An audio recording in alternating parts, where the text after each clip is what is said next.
Ladies and gentlemen, good afternoon. A warm welcome to you. Welcome to the last session of our evidence-based healthcare symposium.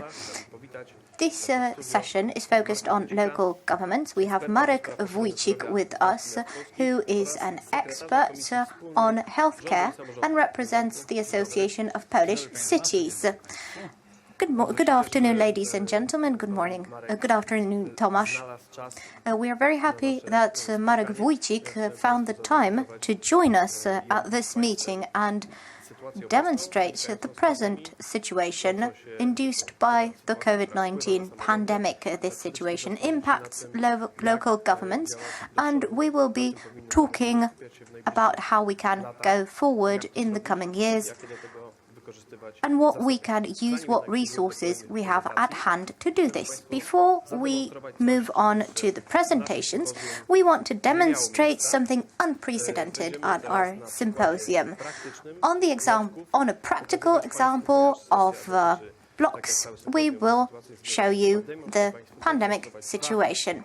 We want to give you two examples of the possible scenarios when we have only unvaccinated people. We have a whole row of anti-vaxxers here, and we will show you an alternative scenario if the majority decides to take the jab. So we have 19,500 vaccinated Poles. The important thing is about feeling responsible. Those who did take the jab feel responsible for the whole society. Anti-vaxxers do not feel that responsibility. Let me show you an example. What happens when one unvaccinated person, this is the first block here.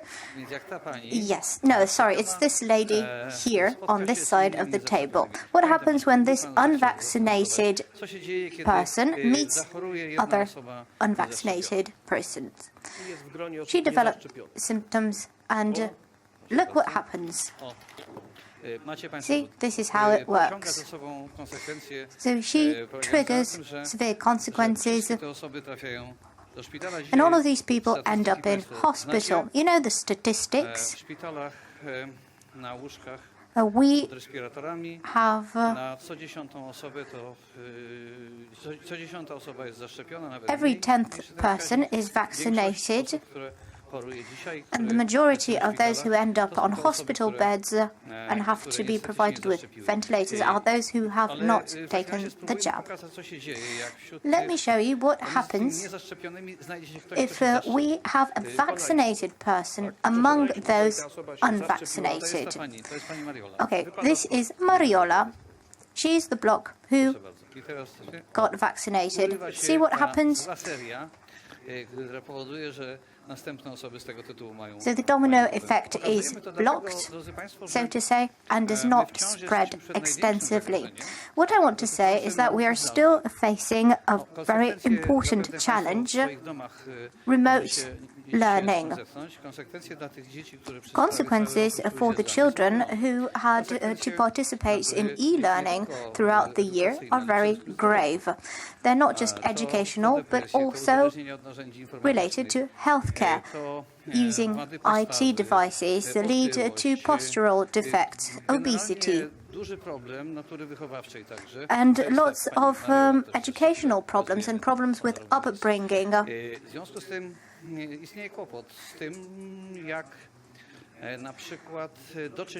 So there is a problem with reaching information, with gaining access to who is vaccinated and who is not, so that the principal of a school knows which teacher, which student or pupil is vaccinated, and prevent problems connected with education and upbringing of children.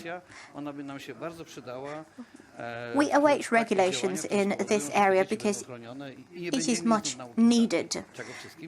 And I hope that this will lead to the end of e-learning at schools, which I wish to myself and to you. We will go back to the blocks afterwards. Let's leave them for now.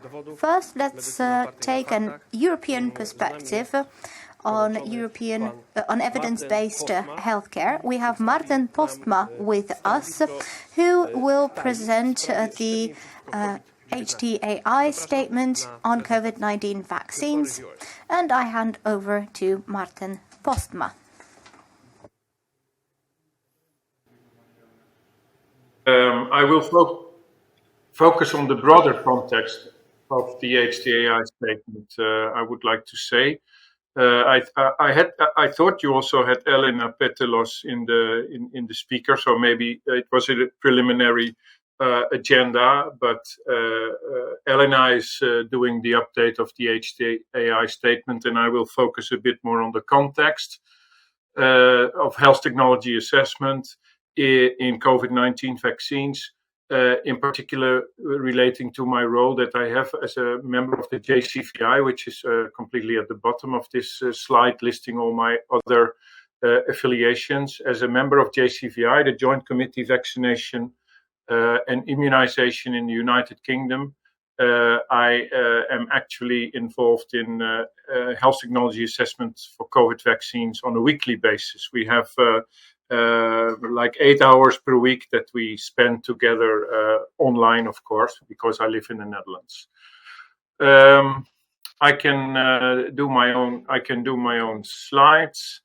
And Mr. Chairman, please give me a sign when I'm taking too long later on, and feel free to warn me if I run over time, if I tend to run over time. So this was the first Joint Committee of Vaccination Immunization advice. It was in December 2020, and as you may know, I think the UK was the first to license the AstraZeneca vaccine as the first vaccine, also the first vaccine in the European Union, although, of course, Britain is not in the European Union anymore, but it was very early in that respect. Of course, also the Oxford AstraZeneca vaccine, one of the vaccines, is sort of a national pride, I would say, of the British people. So the approach taken for COVID-19 vaccines has been from the beginning to protect those most vulnerable.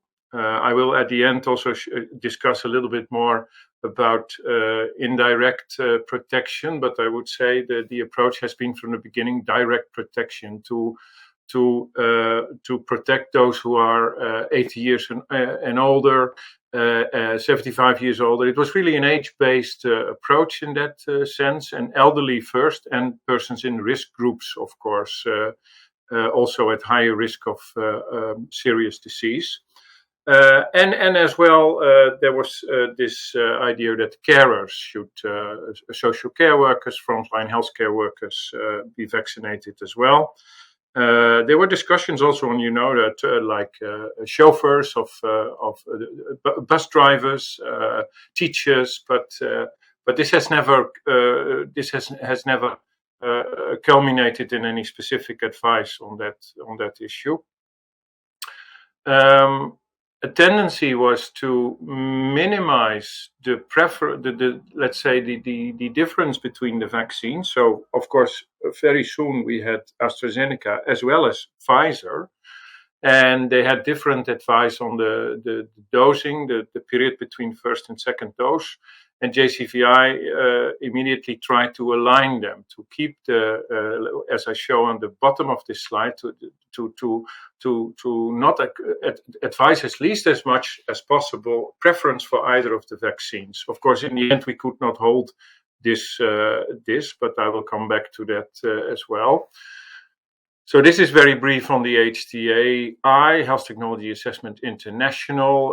There is a public health interest group, and as said, I think colleague Petelos might also talk about it. We have a public health interest group that is also in different work streams, and in particular the last work stream focusing on prevention of communicable diseases.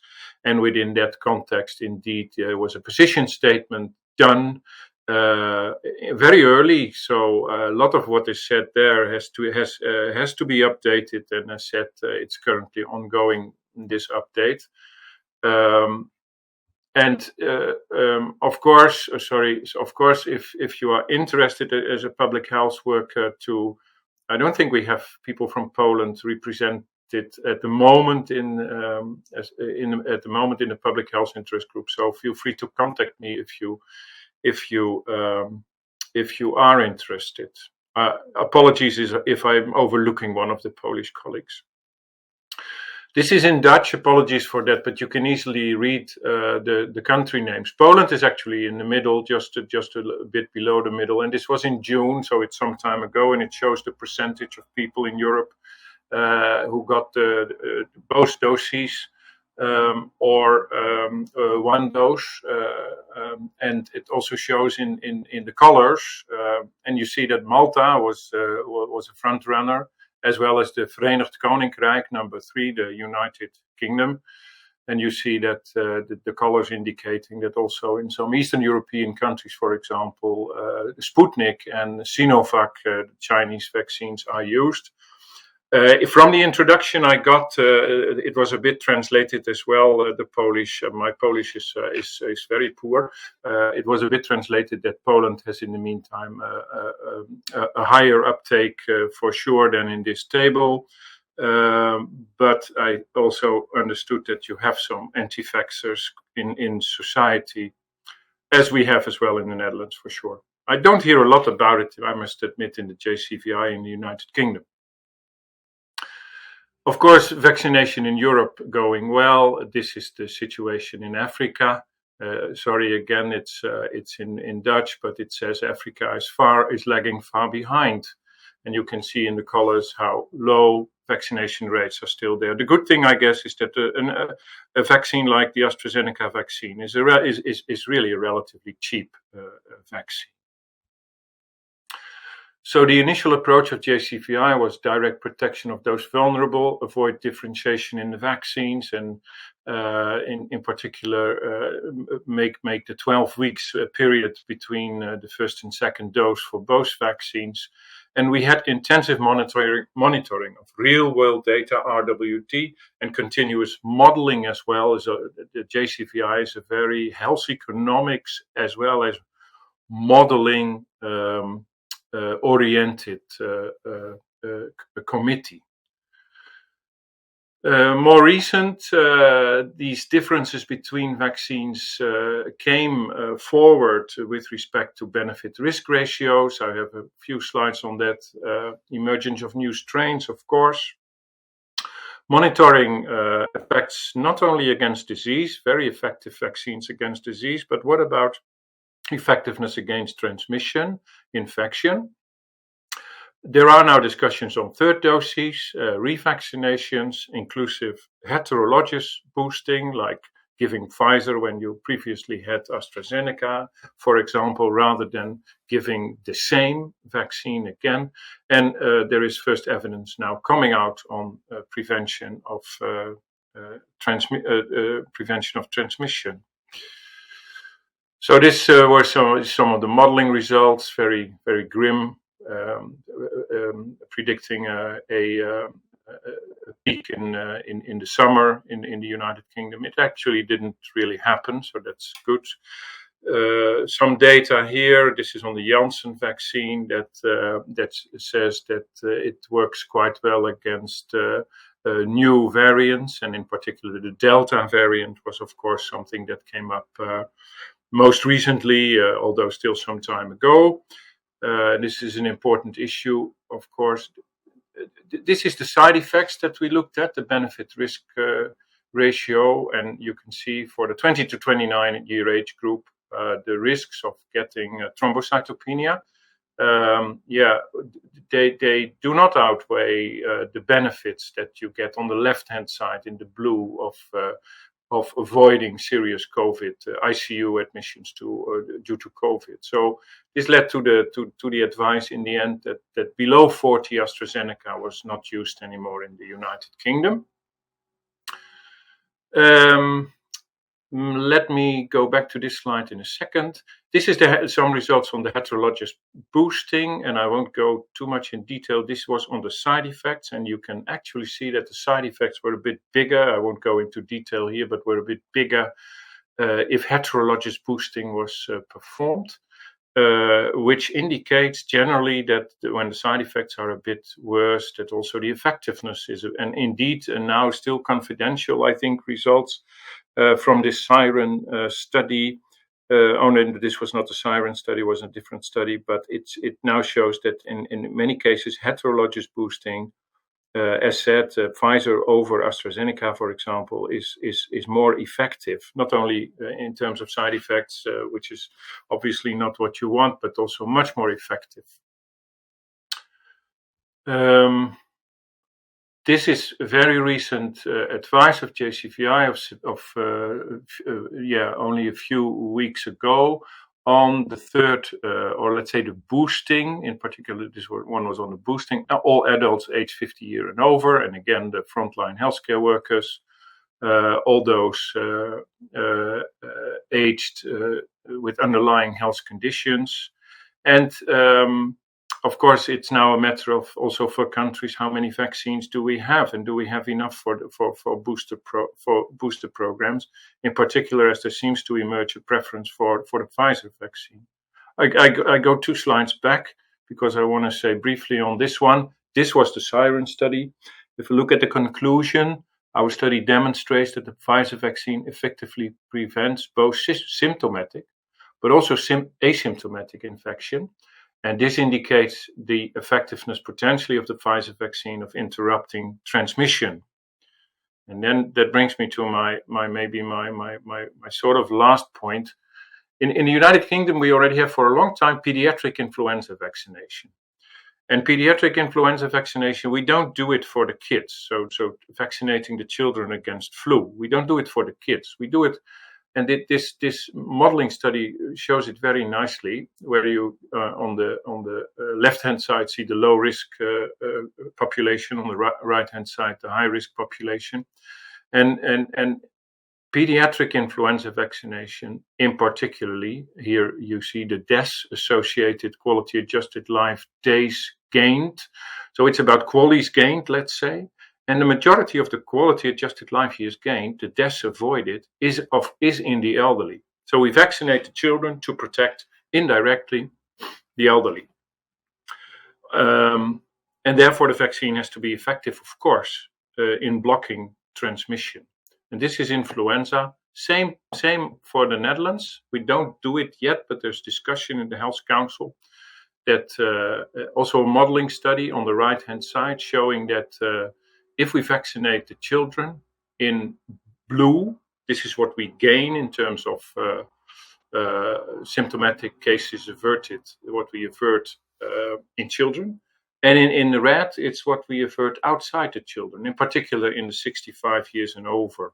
So here again, the modeling study clearly shows if we vaccinate the children, we avoid influenza in the elderly. And this can be very important also for the coming year, because we didn't have influenza last year because of all the lockdowns.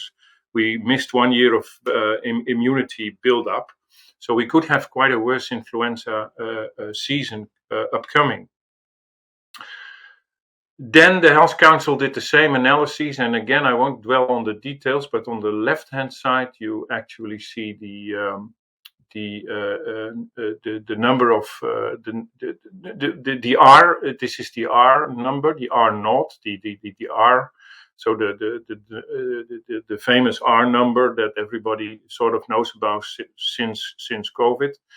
And on the left-hand side is with vaccinating children, and this is against COVID in the Netherlands. And on the right-hand side, you see the higher R numbers, much higher transmission in upcoming months if we do not vaccinate the children, and this is then against COVID. The advice in the Netherlands was now to vaccinate children, 12 years and older, against COVID. So we had a positive advice in the Netherlands on adolescent vaccination, 2 to 17 years old for COVID vaccine, although we don't have this influenza vaccination program. And surprisingly, the JCVI was actually negative on 12 to 15 years olds, with a bit worries of the cardiomyopathy and the fact that COVID is not very serious in this age group. So JCVI was negative, despite the fact that in the UK there is a pediatric influenza program. So Boris Johnson actually, I think, overruled it recently. He said the government, the Department of Health, basically, for the first time, I think, that JCVI advice was overruled, and adolescents in the UK are now also eligible for vaccination. It was not JCVI's advice, as said. And this illustrates also that politics sometimes come in as a barrier for let's say completely objective health technology assessment. And it illustrates differences that are between countries. We're talking about infectious diseases, so actually you would expect a much more European approach. If I summarize, Mr. Chairman, this is my last slide. From the beginning, we had this idea that direct protection of those vulnerable is core. It is still the case if you look at the boosting program. It is in the UK, but also in other countries, primarily focused at these vulnerable. Differentiation in vaccines, we try to avoid it in the beginning, but of course with the side effects and with the heterologous boosting, and also with discussions on durability of the effect, differences between vaccines are emerging. And as said before, the mRNA vaccines, they seem to sometimes outperform the others. Differences between countries exist, and in a way I find it strange, and you would expect much more like a European approach rather than each country for its own. And finally, I have 3 more very quick slides on the cost effectiveness, which actually plays no role. I'm a health economist myself, so I was maybe in a way a bit disappointed, but cost effectiveness analysis plays no role yet in the discussions on COVID vaccines. There are some analyses in the literature. This is only one example. There are actually more, and this is for the US, actually showing, and I won't go into the details again of the graph, but showing that COVID-19 vaccines, not surprisingly, that vaccination is very cost effective. Even in African settings, this is for low and middle income countries, even in African settings with 250 international dollars per life year saved, still quite cost effective.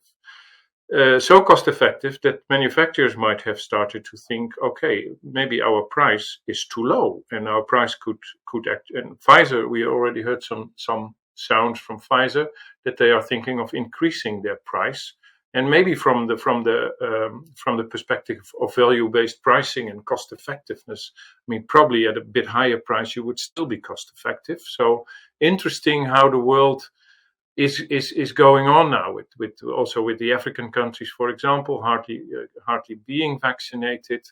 But how do we further on coming years pay for the coronavirus vaccines when this could actually become a annual type of vaccination needed by actually the whole world? So a question that I will not answer today, but maybe for discussion. Thank you for the time and for having you with me. For having me with you. That's it. Sorry.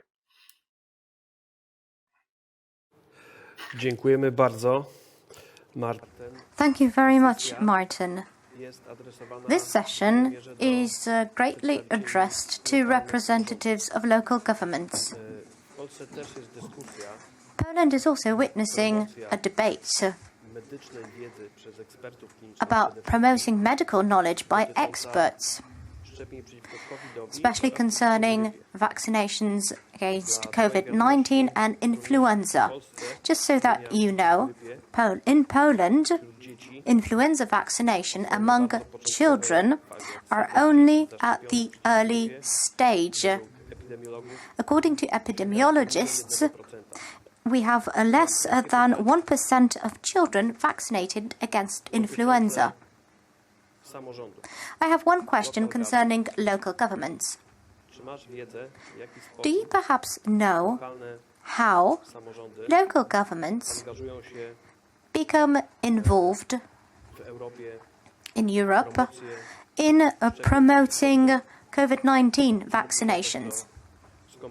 Could you please comment on that? Thank you, Mr. Chairman, for that question.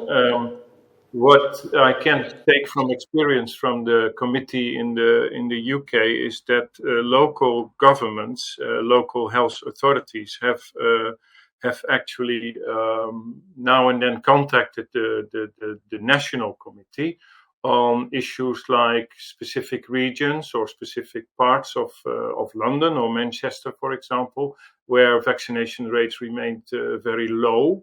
And actually, the committee has discussed these local issues now and then, and we came up with advice to intensify, for example, vaccination. Now, I think the Bolton region close to Manchester was an area where there were a lot of worries. In the Bolton region, they contacted us, and we have actually issued formal advice from JCVI to actually intensify vaccination efforts in these regions that have still lower rates. So that was, to me, the most concrete example how local health authorities came into play.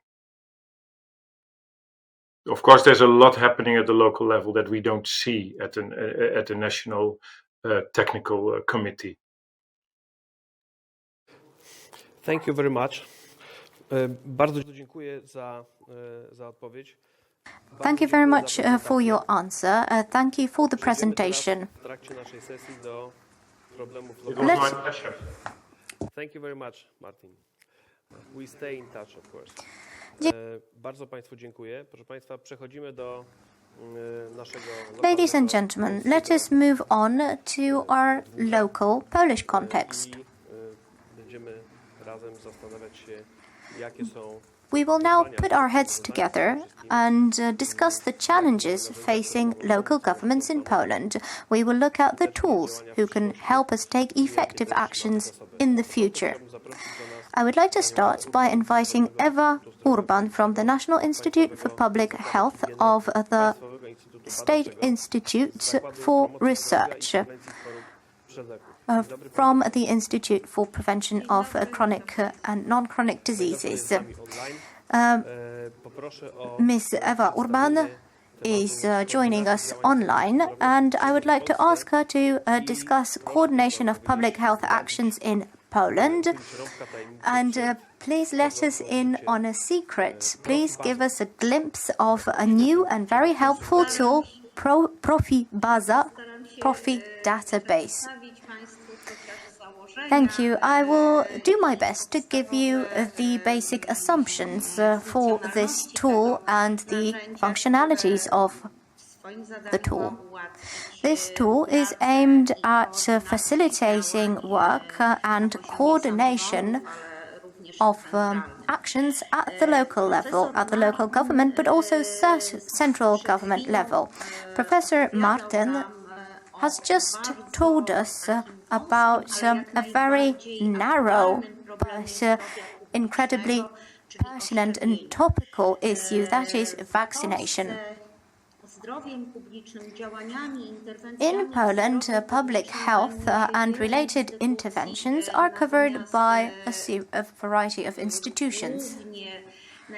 The main actor, the highest number of interventions, are implemented by local government units on all levels, from the smallest administrative units, so commune, powiat, or which are tantamount to districts or counties, and voivodeships or regions or provinces. And we see some significant issues in public health at all of these levels. That's why our institute, the Institute of Public health is so important, we need to support local governments. We need to make it easier for them to operate, to work to the benefit of improving healthcare quality by taking local interventions. We know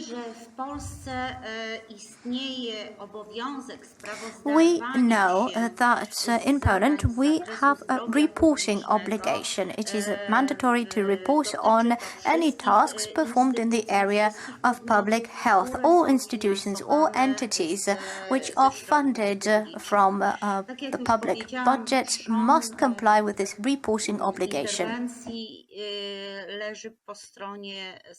As I've said, the bulk of these interventions is implemented by local governments, but other institutions participate in these interventions, which are led by local governments, the sanitary inspectorate.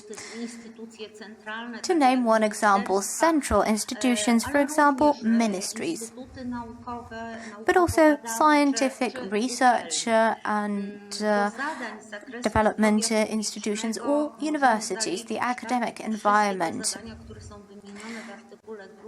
As public healthcare tasks, we can list all the tasks listed in the Act, so monitoring and assessment of the health condition of the society, identifying threats, prevention, promoting health, taking actions in order to identify, eliminate or reduce threats and harms to physical and mental health.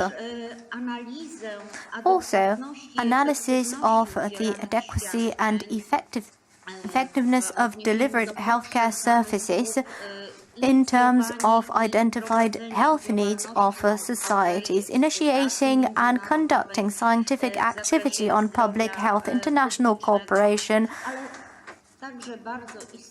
and scientific international cooperation in public health. One more important thing is developing staff, the human resources who participate in implementing public health tasks, and reducing inequalities in healthcare which follow from socio-economic conditions.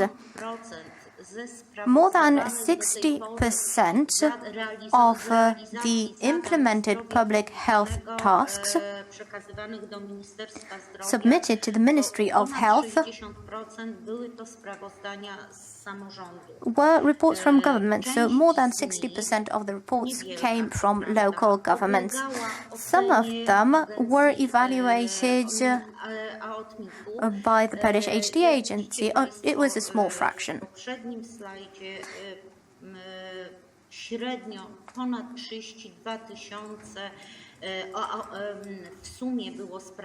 So in total, about 32,000 reports were submitted, and about 20,000 of those were submitted by local governments. The Polish HTA agency evaluated and gave opinions on about 300 to 250 programs of public health interventions, and these are annual figures. As we see the need for greater coordination of our activities and also the need to facilitate operations of institutions who take public health interventions in their local territory, as we see the need to support them and provide higher quality support for their programs, any talks held with the Ministry of Health would touch upon this need for increased support. For the Public Health Institute in 2017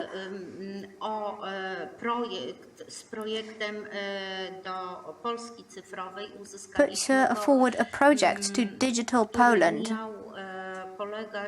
And the goal was to collect data and make it available. Now we know that while creating such projects, it would not suffice to collect the reports. The data from the reports we just discussed would not suffice.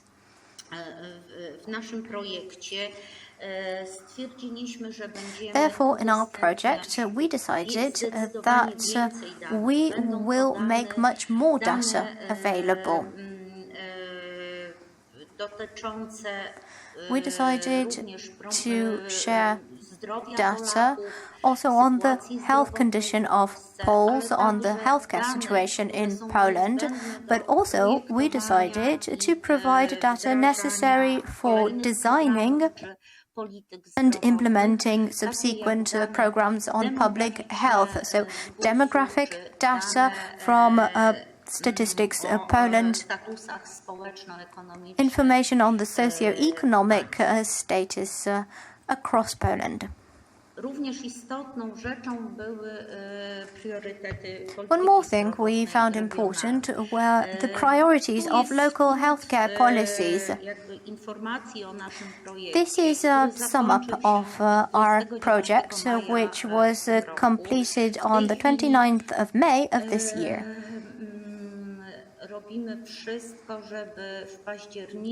Right now, we're doing whatever we can to open the whole platform in October, to make it available to the public. While we were working on this project, we cooperated mainly with the Ministry of Health, with the main sanitary inspectorate, with the Polish HTA agency, and with the Center for IT Systems. Cały projekt jest skierowany The whole project targets institutions, but also the public in general.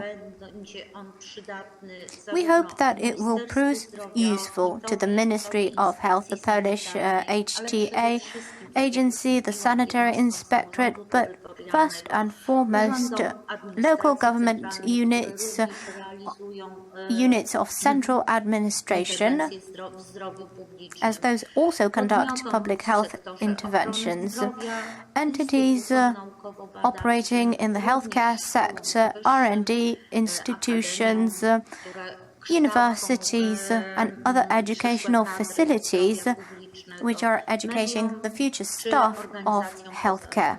And also NGOs are one of our targets.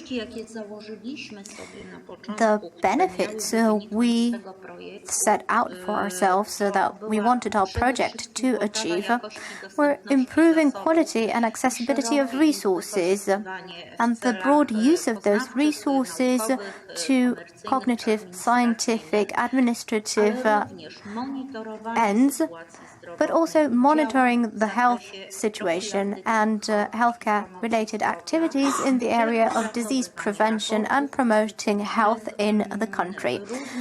Another benefit we wished to achieve was drafting reports and guidelines. One of the more important prospective benefits was the coordination of activities taken at the local level, but also at the Polish nationwide level. One of the prospective benefits of the project is to be the more effective use of public funding. And all of these taken together should lead to an improvement in the health of our population, so our local, our small homelands, so to say, but also the overall health condition of the Polish population. Unfortunately, for technical reasons, I cannot share with you the Profibaza system. I cannot give you a live demo, so I'll just present some print screens on the slides, and I hope that these will be enough to help you understand how the database is supposed to work. This is the homepage of Profibaza. we can see that this pie is divided into a couple of parts. Each of those sections contains data or information on a specific problem. And so we have the health situation of the Polish population.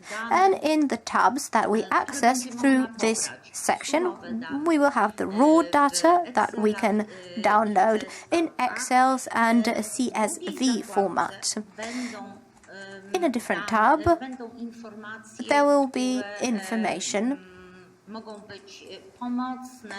which should prove useful in discussing a given issue. These can be infographics or articles,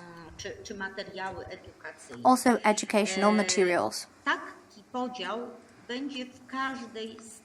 And each of these sections will be divided into the tabs I mentioned. While the educational part, all the educational materials and scientific materials will be gathered in the last section, they will all be put together in one place. And also the legal aspects, we will collect information about that as well. So you can see you can use this page to enter the institutional user page. This means that is the channel which local governments will use to access Profi-Baza. So on this first page will be available to everyone. Anyone can use it without logging in, but institutional users will be required to log into the database to provide login details and the name of their institution. And they will also be able to enter data for the reports. One more element I want to emphasize, we have the online patient account. Every patient who is logged into their patient account will receive information from the Profi-Baza database. The patient will receive information about pending or upcoming programs that they can use. They will receive practical information, how they can apply, what benefits they can get from the programs, how to contact local governments. We know from local governments that oftentimes it is difficult to recruit patients to participate in a program which has already been prepared. So this will make it easier to establish direct contact with patients, with citizens, with the local community.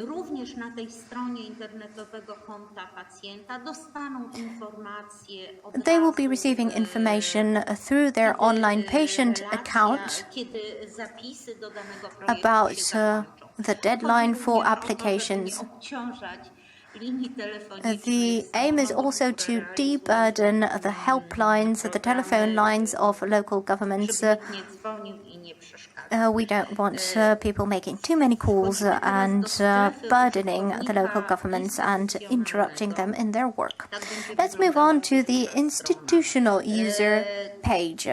This is the home page for institutional users. We have several interventions here. If we enter the tab, the user will see their interventions. The government of a region will see all of the interventions in their region, in their territorial unit, and the same goes for all administrative level. All the governors will see the interventions performed in their unit, and this is updated on a daily basis. Information can be obtained every day. Once an intervention is completed, one click is enough to create a report. And that report will be moved to a different tab. wprowadzanie tych danych będzie o tyle What is important is that inputting the data will be made easier and will be very helpful in the case of large analyses because for most fields we will have drop-down lists. What needs to be entered are names of institutions and the amounts spent. That will not be part of the dictionaries or drop-down lists. Some things will have to be completed. Let's say all the healthcare problems will be entered into the drop-down lists. Everything is very intuitive and user-friendly. The next tab, reports. On the basis of data gathered in Profibaza and the reports entered by local governments, as well as the data obtained from Poland Statistics and the Sanitary Inspectorate, the National Health Fund, and other institutions and sources, reports will be generated. And we have another tab, entities. In that tab, one can view all the entities participating in the projects and programs and see what role they played in that project or program. And also contact details will be provided, which will certainly prove useful for local governments. Sorry for emphasizing local governments all the time, but I think that their role is underestimated, while it is in fact invaluable in terms of public healthcare interventions. And I think that what is also important is that local governments will be able to find other entities in neighboring local governments who have already taken part in some projects or programs, and these will be potential allies in new bilateral or multilateral projects or programs. These entities could be invited to new projects. Now that I'm speaking about reports, the reports which are prepared and which will be generated, we already have about 80 of those in the database. And these are divided into sections.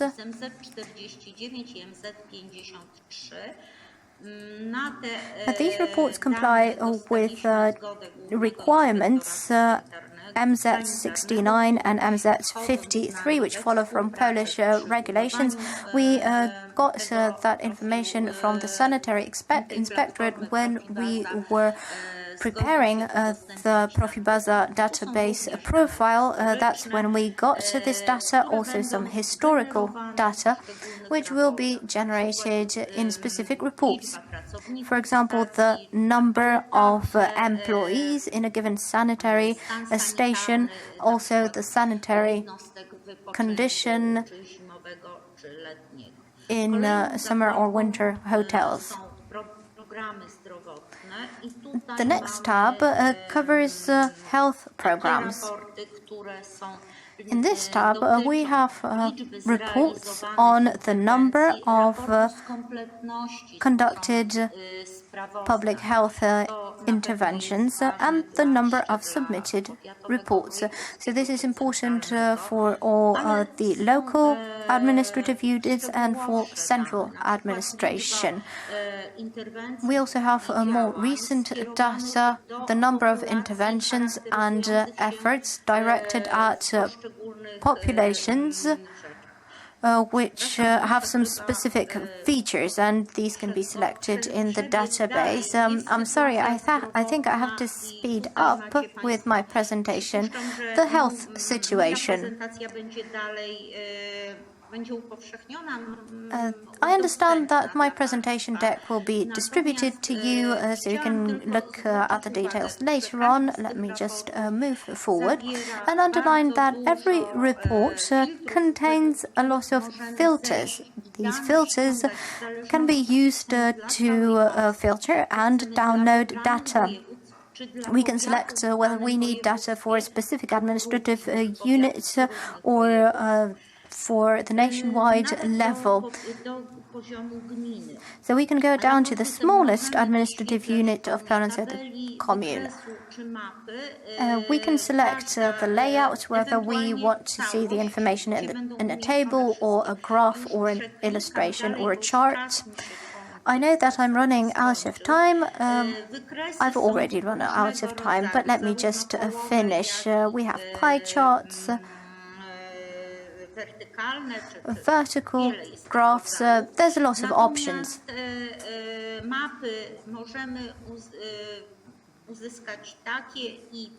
And you can also generate the maps that you can see in the slide from the database. Once we place the cursor on a specific unit, then we get information about that territory. This is a report on vaccination. So we have charts where we have the national average, the data for specific regions, and this is an example of a map. And just one more thing I want to say, something which is crucial, something which is a report that we really take pride in, is about health portraits. So we can select a city, a region, a district.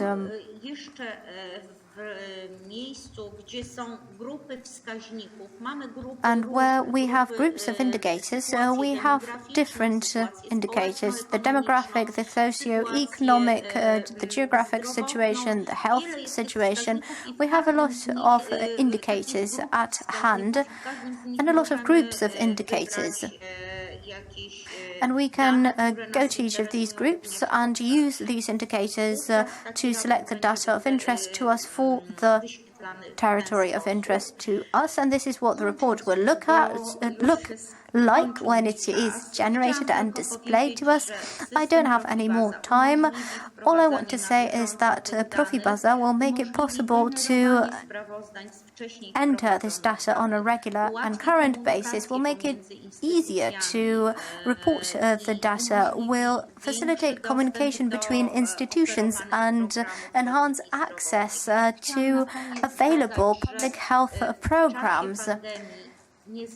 Finally, I would like to remark that during the pandemic, rehabilitation and physical therapy is of paramount importance.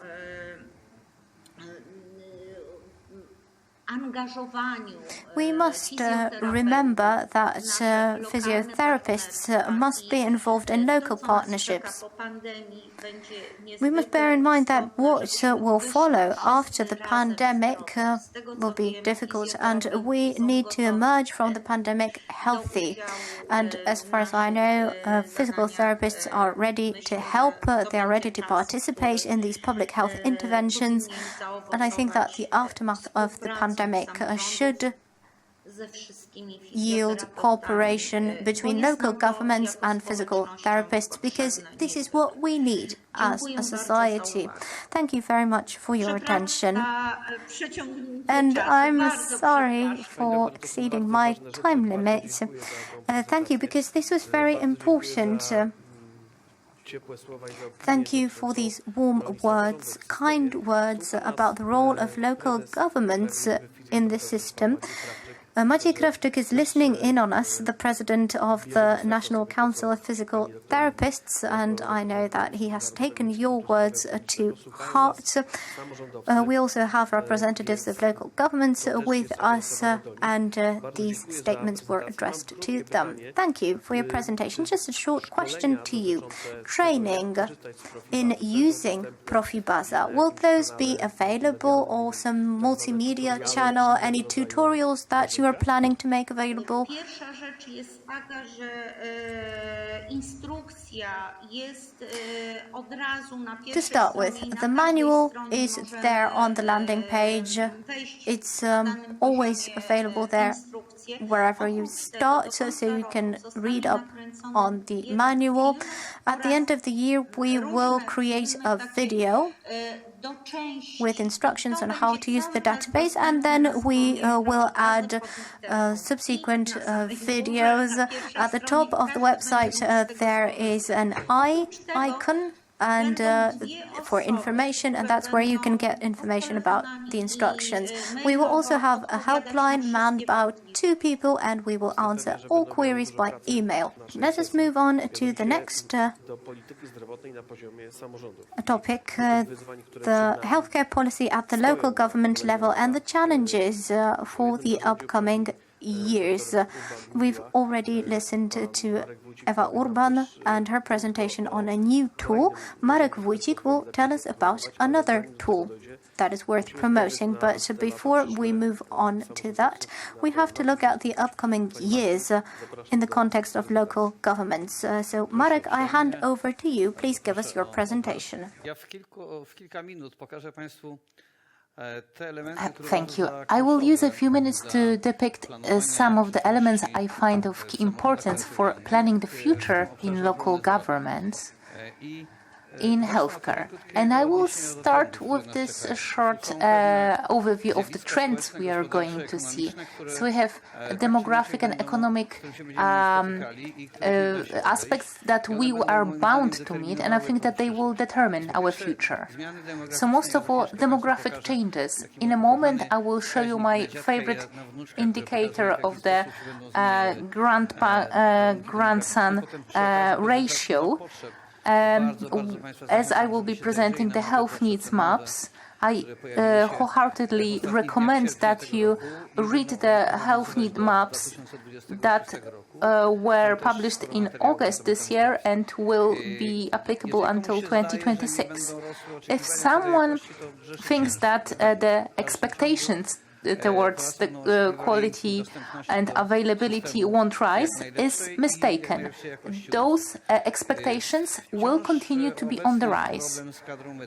We will continue to have staffing problems with regard to medical professions, and this will increase the prices of services. So in this triad where the demand for healthcare will be greater and will continue to be greater because of the demographics. The supply is limited, and it will take us a long time to replenish the human resources. So the prices will continue to increase, and the spending will be increased because of the payroll and because of the payroll increases and the demographic changes. I hope that, and it seems that it will be the case, I hope that we'll have more prevention, more prophylaxis, more preventive medicine, and less restorative medicine. And I think that the digital revolution will also indeed revolutionize the healthcare market. Maybe patients will be more aware that they are also responsible for their health. So this is my favorite ratio that I would like to present to you. I think this is the most telling of the phenomenon that is ahead of us. It shows you how many, what changes we are to expect at the grandpa-grandson level. So grandpa or grandma is everyone above 65 years of age, and grandchild is between 0 and 14 years of age. So in 1990, there were 42 grandpas per 100 grandchildren, which means that there were 2.3 grandson per grandpas. And you can see how this ratio changes over time. And look at the 2040 projection. We will only have less than half a grandson per one grandparent. So it's a five-fold decrease between 1990 and 2040, so over the course of 50 years. I will not show you 2050, but I will, spoiler alert, we will have 1/3 of a grandchild per grandparent. So this will definitely change the way we think about healthcare, nationally and locally. I see 4 different ways to the success in healthcare. First of all, health promotion and disease prevention. Second is restructuring hospitals. 3 is modernizing the infrastructure, and 4 is national and EU funding. I will start with emergency assistance, with prevention. I will again use the building blocks to visualize what I mean, and I would like to show you what role prevention plays. Not everyone appreciates prevention sufficiently. I am building now. I don't know if you can see it on the screen. I hope you are. This is the healthcare system. You have prevention, you have primary healthcare, you have secondary care and tertiary care, so hospitals. I built a sound basis, a sound foundation, that is prevention. But don't be afraid, just get rid of prevention, get rid of the foundation. Just take it out. We have no prevention. What happens then? Well, I'm forced to do it. Exactly. So we can see that the system crumbled. The system is no longer there. If we don't build this pyramid on prevention, on prophylaxis, we will not have a well-working system of healthcare. And one more thing. We keep trying to find a method to spend money on prevention. And I came up with a way to convince you that it is worth it. Because thinking about prevention is thinking a few decades in advance. What should we do to convince the decision makers to allocate money to prevention if the effect will be there in 20, 30, 40 years? This is 1 Polish zloty, or €1, let's say. If you spend 1 zloty, €1 on prevention, I guarantee that I will give back 3 zloty or €3 in 2030. Are you in? Yes. 1 Polish zloty was the budget for prophylaxis per 1 patient in local governments. So yes, I am in. And in 2040, I guarantee that I will return 5 zloty per 1 zloty. And if you spend 1 zloty on prophylaxis, in 2050, you will have 1,000 times increase, 1,000 times return. This is why it is worth to invest in health promotion and disease prevention. Now we are talking only about economic factors. Obviously, the social and health arguments are also there, but it is simply worth to invest in prevention. Yes, I am in. I think that decision makers should also sometimes play with building blocks to help with visualization.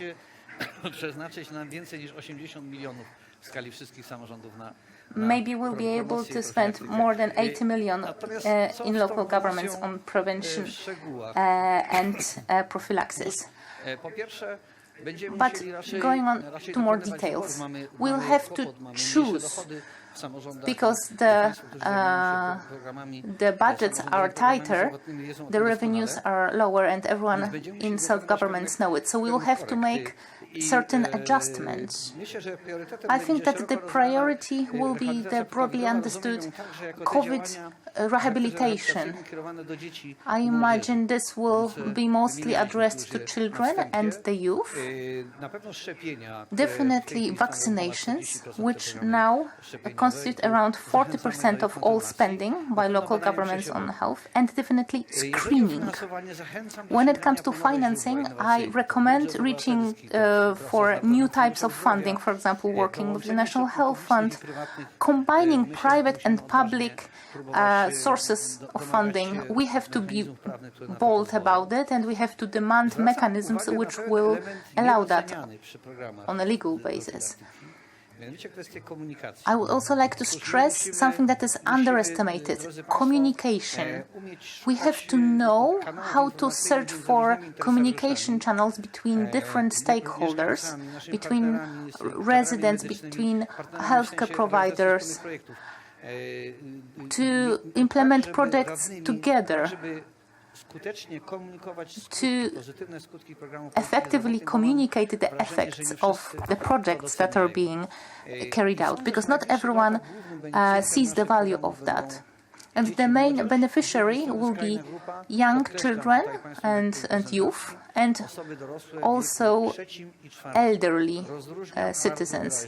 So third age and fourth age citizens. I would like to underline that people aged 65-70 and people aged 80-90 are a completely different group. I really want to stress the significance of cooperation. I would like you to cooperate with one another, NGOs, with public entities, with entrepreneurs, with local governments, with local organizations. We should build staffs, build health resources. Now I will focus on local governments. We should build teams made of people dealing with healthcare in local governments. I would like to ask the decision makers not to save money on, not to be skimpy on spending on training. Training is very important. Restructuring of hospitals is a topic I could be talking for a long time. I will just focus on 3 elements. First of all, market restructuring. We have a sufficient number of hospitals. Basically, we should change the profile of the existing hospitals. I don't mind that I have 10 different groceries on my street. I don't mind having a lot of hospitals in my vicinity, provided that they offer different services. Tomorrow we'll have different expectations on the part of the society. The demography is not just a quantitative change. It will, the number of population would not only shrink.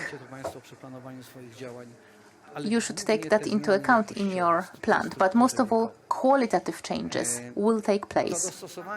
This adjusting to actual needs is the starting point. Secondly, we have financial and asset restructuring. We don't talk about the profits enough. Obviously, cutting costs is a good thing, but it is even better to find sources of financing. There are various sources of financing available. We just have to be bold about reaching for them. And we have to diversify our sources of funding. And 3, management restructuring. Combining different entities, different forms of organization and legal cooperation.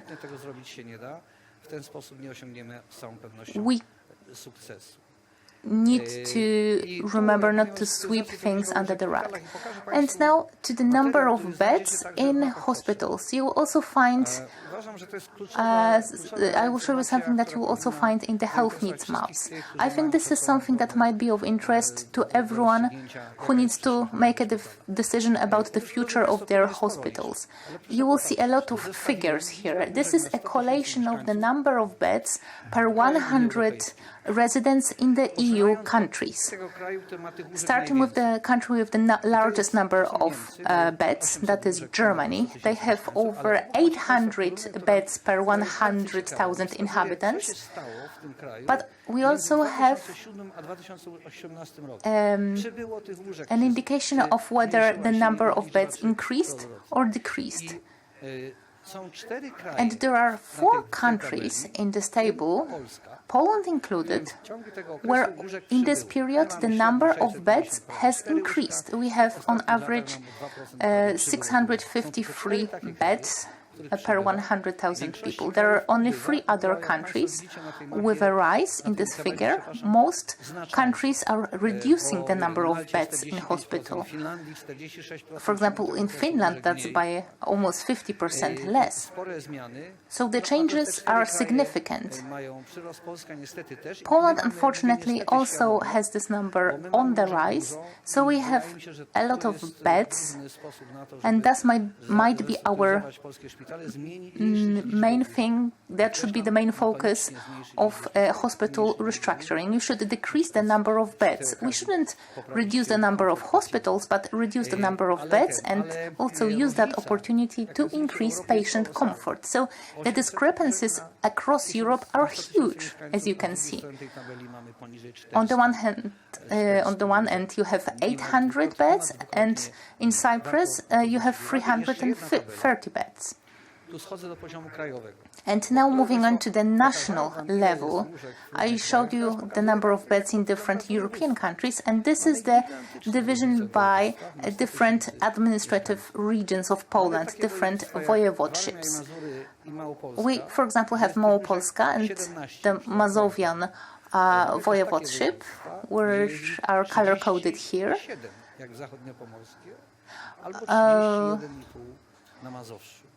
So the blue and the red are extreme differences, represent extreme differences between the regions.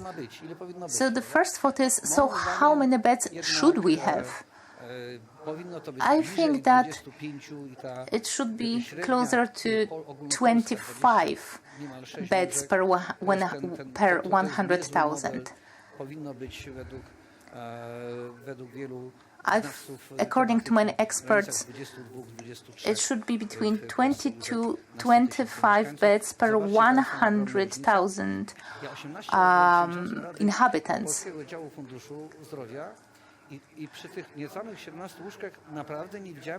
In Warmińsko-Mazurskie or Małopolskie, where they have around 17 beds per 100,000, no shortages were actually reported or complained about. You will find data on the use of beds in the health needs maps. We are also facing the incoming modernization of infrastructure. We should modernize instead of build new blocks. So we shouldn't expand, we should modernize. The emphasis should be on effectiveness. And I would like to encourage you, when you plan your infrastructure plans, think outside your unit. Think about your city or town or even broader.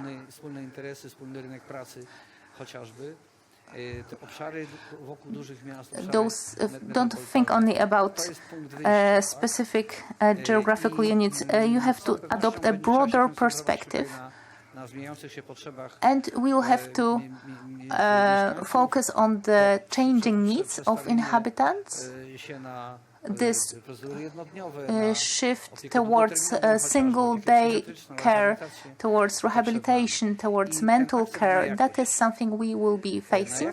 And the focus should be on quality. Also, diagnostics is the future, both in laboratory and imaging diagnostics. This will continue to develop and will continue to increase its role in the healthcare system. And we'll have to also underline the issue of planning space. COVID helped us in this regard to show us that we should build in a way which allows for a flexible approach when we suddenly have to change a hospital into a COVID unit. Zarówno tych ogólnopolskich, jak i tych wewnętrznych marzy mi się, żeby w większości samorządów były takie sieci. And I hope that in the future we will have networks which will allow for an exchange of information and which will streamline communication between healthcare providers and patients.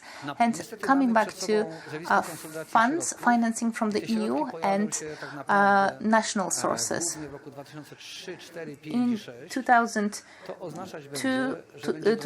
2023, 4 and 5, we will receive the funds, and if we don't even out the allocation of the sources, we will have a problem. Jeżeli fundusz medyczny, to w samorządach nie mieli możliwości dotknięcia pozytywnych skutków funduszu medycznego.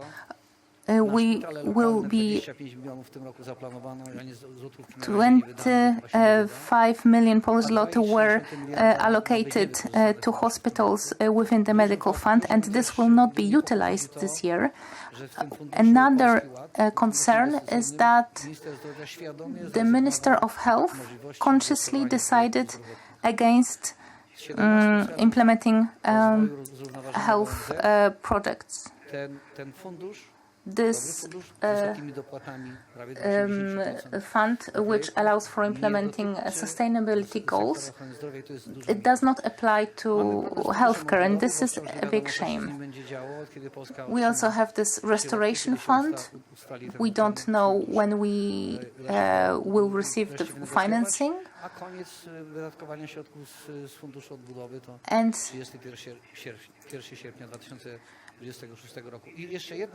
the possibility to use the funds will end at the end of August 2026. And reflection about the using of funding. I think that we will get to see the funds from regional funding not before 2023. That's when the first competitions will be held.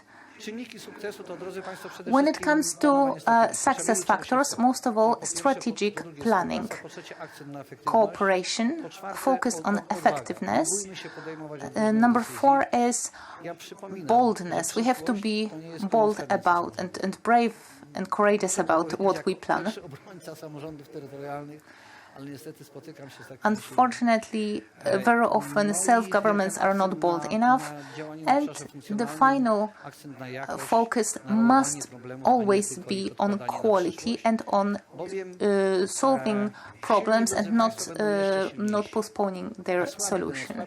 Unfortunately, we know that the stronger entities will become even stronger, and the weak entities will become even weaker. That is a sad conclusion, but unfortunately, that's exactly what will happen. So we have to be strong. The key is long-term planning, motivation to introduce changes, and which is important for Polish management, don't play the blame game, don't look for the blames outside. Start the analysis with you and what you can improve. I love this slogan which says that the best way to predict future is to create it. I think it's the best way to do it, to create your future. And now, if we could go online, so that I can present a few elements of the health needs maps. Can you see the map already? Yes, perfect. So I would like to encourage you to use those health needs maps. It is a database about what is currently in the system. And most of all, this map includes recommendations for the future. I will highlight a few elements. I started with medical equipment, the current resources, and this is data presented at different regional levels. Let's say we choose mammography. We have less than 800 mammography units. We can see that there is a big discrepancy between different regions in Poland. I can go from region to region. We also have information about how old those units are and how many tests have already been run on those maps, and we can see that some of the units are not operable. We also have a prognosis on how many devices will be there next year, and we also have a prognosis of the demand for specific equipment. If you want to apply for funding, on this map you will find the feed for your justification for your application grant application. So we can go through different types of devices, different equipment like PET scans, CT scanners, and all that.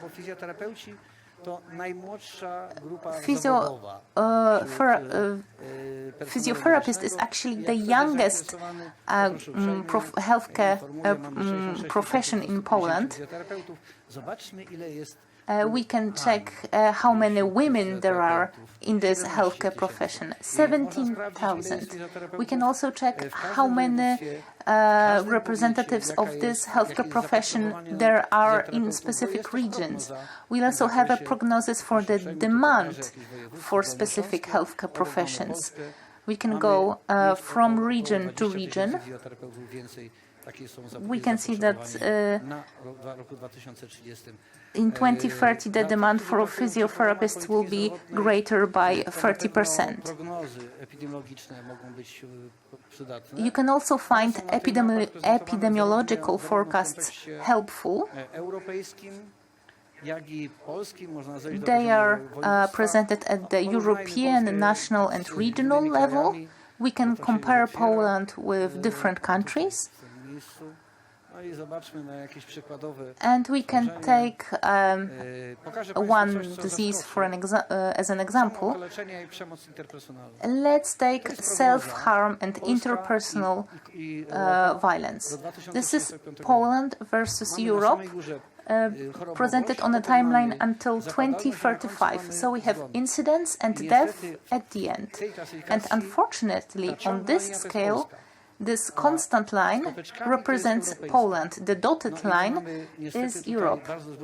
And our prognosis in this regard is very poor. We can see that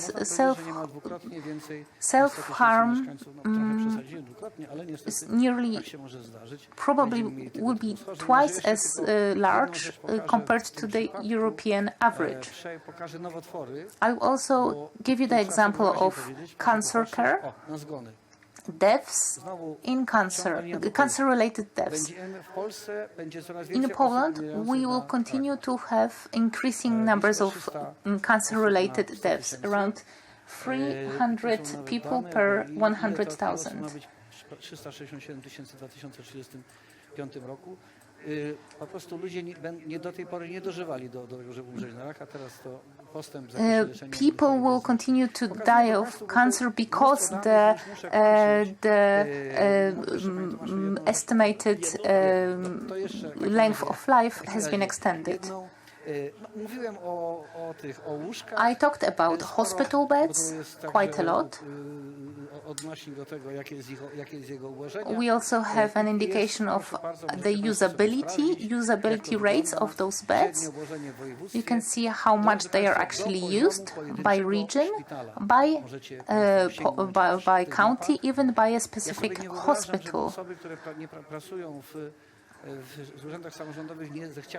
I think that it is an obligatory thing for self-governments to use, because you have ready-made data that you can use for your projects, applying for infrastructure grants. It is really worth to use this as a resource. I strongly encourage that. Thank you so much, Marek. This is a broader perspective, a broader outlook on the challenges facing local governments. Marek, thank you again. Ladies and gentlemen, you have the chat at your disposal. Please use that chat to ask your questions. This is also a good moment for planning, because we have reached autumn. We have budgets being prepared for the next year. So I think that this is a good moment to use all of these tools. The health need maps, I hope that you have infected, so to say, our viewers and listeners with the willingness to use this portal. Yes, so we should make a print screen of these health need maps and of me, and show it to the local governments, and to let local governments compare different territories, that those have more, those have less, and maybe this will impact decision makers. Okay, so maybe we should get a one-pager like that ready. You've also remarked on physiotherapists. We know how important a role they play and what the expectations are towards them. That is why we invited someone who can tell us the most about physiotherapy, Mr. Maciej Krawczyk, President of the National Council of Physiotherapists. Mr. President, what is the role of physiotherapists at the moment? What does rehabilitation in local government health policy programs look like? A warm welcome to the President, Mr. Maciej Krawczyk. I hand over to you. Ladies and gentlemen, good afternoon. I hope that you can hear me loud and clear. Of course, we have the pros and the cons of this situation. The cons is that some people exceeded their time, and now I have to make up for that. I have to speed up with my presentation. But there are some advantages to my position. I can remark and comment on the previous speakers. I'm very happy that I had the opportunity to listen to great lectures. Dr. Ewa Urban gave us a fabulous presentation. I was really happy to see her, and Marek Wójcik also some very interesting information. Let me just comment on some of the issues raised. I remember when the then president of the Mazovian Fund, Mr. Nowak, came to celebrate the 15th anniversary of a hospital in Grodzisk Mazowiecki. That's where I live. That hospital is, so to say, my second home.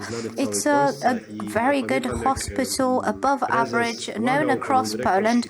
And I recall that the then president was trying to convince the director of the hospital to open a rehabilitation ward.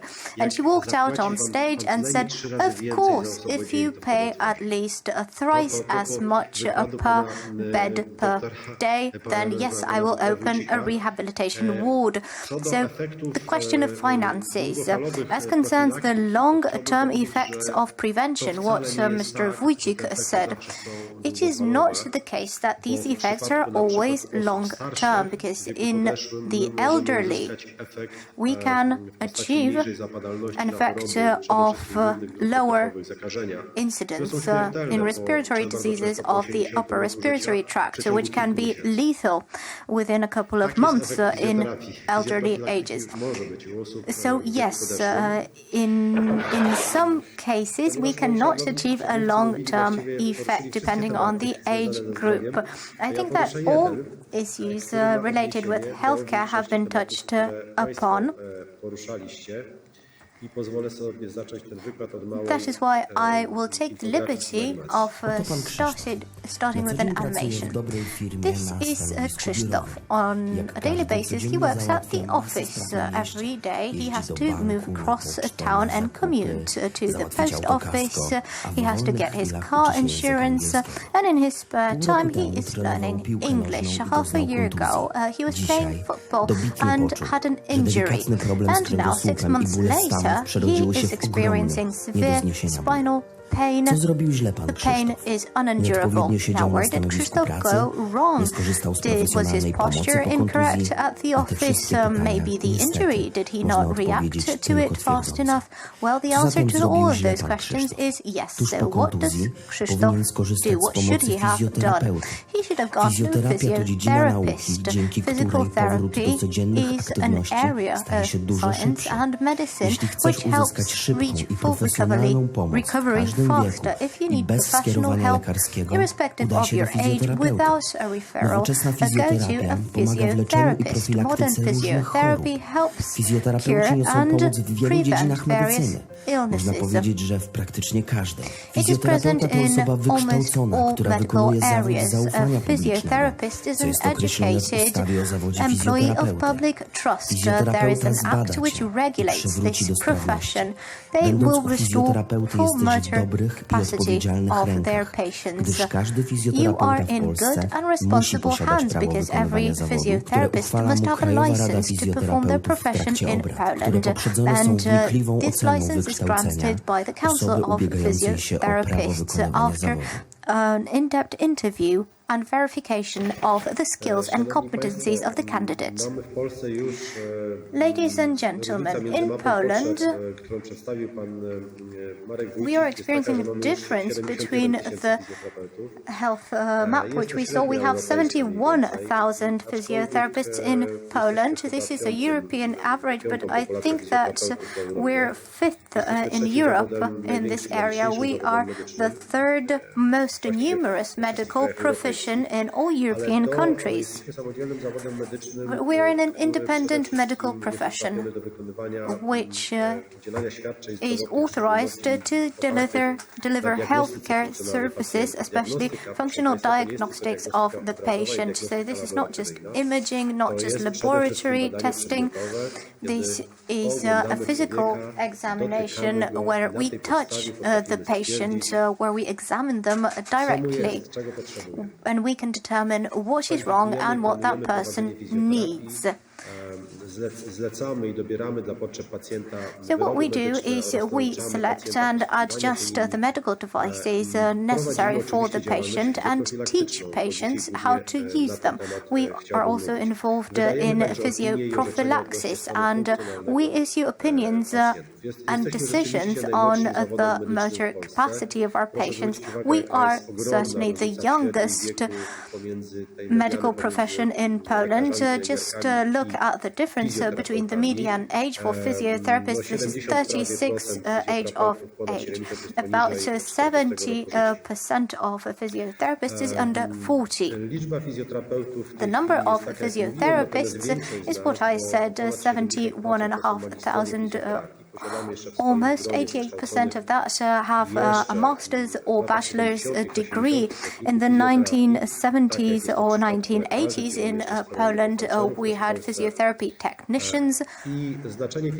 That's a bit of history for you.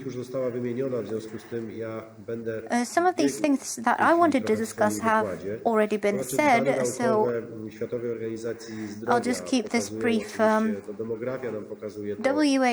data and demographics are showing us that our lifestyles and the pandemic are influencing health across the globe. What the WHO is saying is very important. We are trying to listen and implement what the WHO is saying.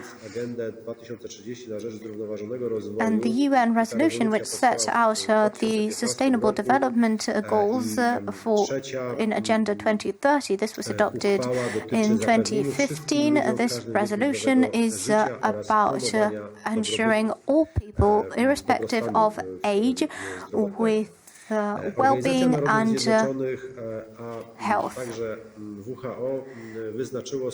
The WHO, in its 2030 agenda, set out a specific goal for rehabilitation to be the main strategy of health in the 21st century. And the overarching goal is to optimize the functioning levels of humans.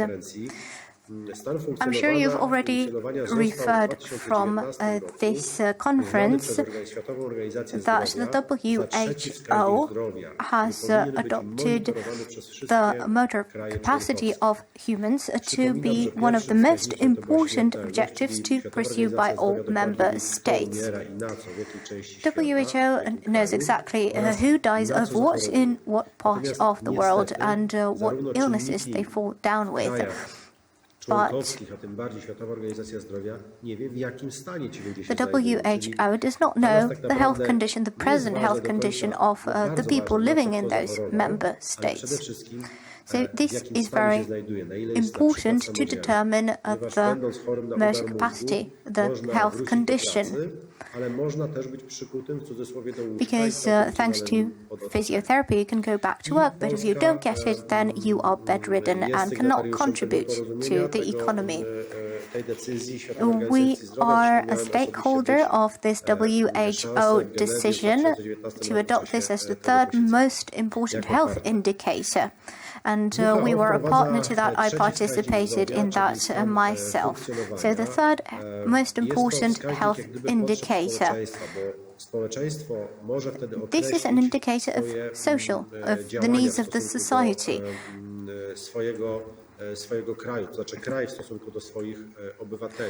Because this is how societies and countries can work together in ensuring a better health condition. Of course, Poles are making mistakes in their healthcare system, as do all countries.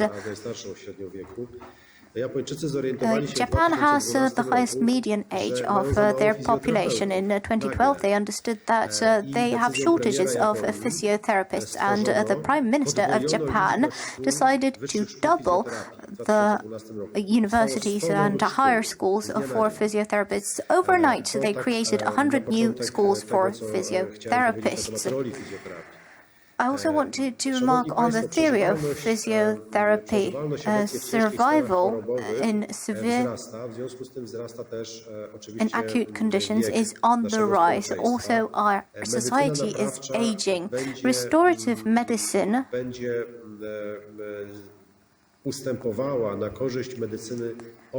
will be replaced by caretaking medicine. So we live longer, but our level of disability is higher.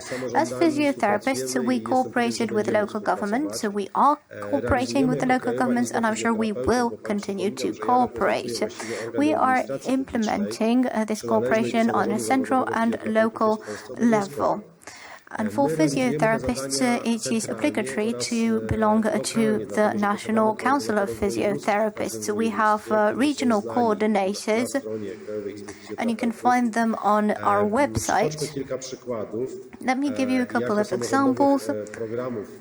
Local government health programs related to physiotherapy. According to the Polish HTA agency, rehabilitation is an area which is subject to the highest number of opinions issued by institutions.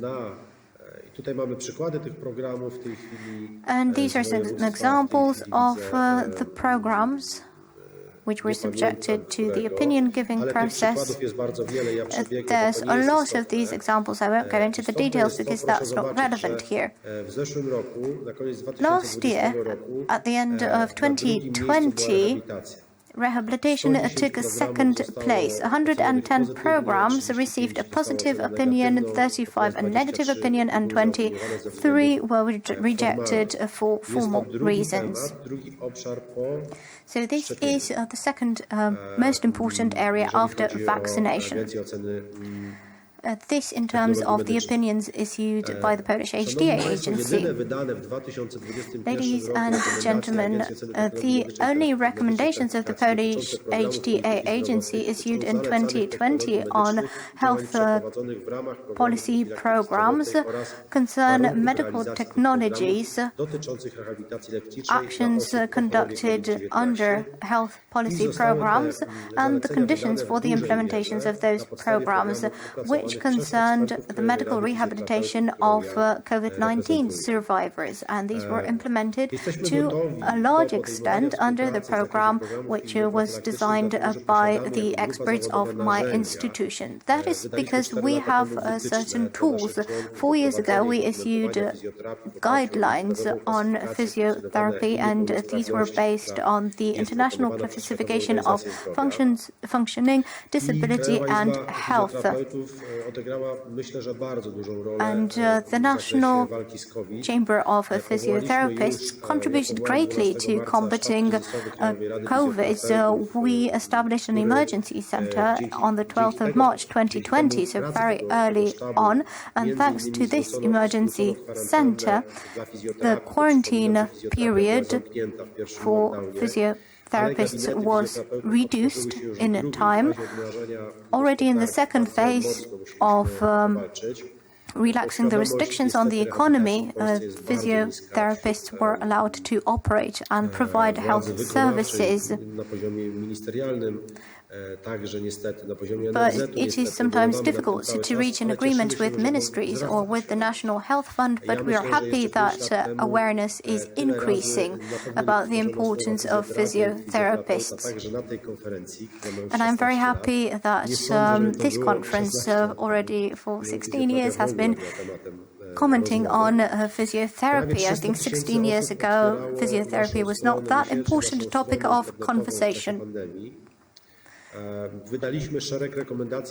used our website during the pandemic. We issued a series of recommendations and guidelines. These touched upon many areas already at the very beginning of the pandemic. Guidelines on qualifications for a physiotherapy visit, an update survey, guidelines on conducting physiotherapy during the pandemic, recommendations on outpatient and daily physiotherapy during the pandemic, at-home physiotherapy. So we issued many more recommendations. But the point was to ensure safe work and stopping the spread of the pandemic, because we did not have vaccines at that point. So we had to provide help to our patients in a safe manner. We held a series of more than 10 webinars on working with COVID survivors. We had more than 10,000 physiotherapists, so a large fraction of our medical profession. So we discussed working with a pulmonology patient with COVID-19. We had 3 videos on how to provide safe work with the patient, also legal aspects. What was very important in our actions were the marketing activity targeted at medical groups and patients. We created a series of programs of videos on physioprophylaxis. So we cooperated with the Ministry of Health here, and I must say that the role of the Ministry of Health was actually limited to promoting these materials. This was very valuable because this video made it to the ministerial platforms and websites, but also those of the government.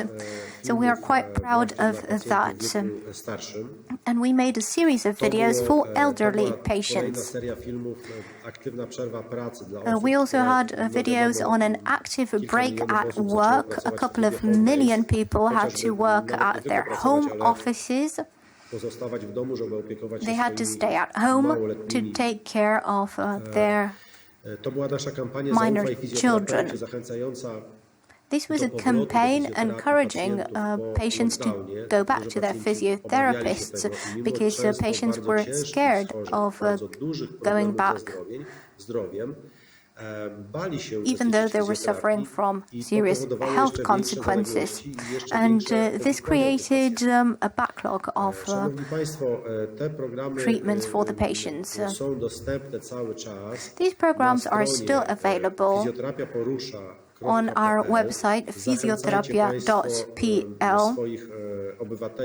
So you should encourage your citizens, I address representatives of local governments here, to promote this website among your citizens, because this is where they can find ready solutions, ready answers of how to behave in specific situations. For example, how to self-rehabilitate oneself after COVID-19. We published many manuals. We translated brochures of the WHO into Polish, and we distributed about 100,000 copies, and about 170,000 copies of our instruction materials for COVID-19 survivors. So they can also download the brochure from the website, because this is available online as an e-book and also as a set of videos. We have Katarzyna Zielińska, Miłek Zdrojewski in the videos, so some celebrities as well. Michał Zdrojewski plays an elderly patient, and Katarzyna Zielińska provides help to him.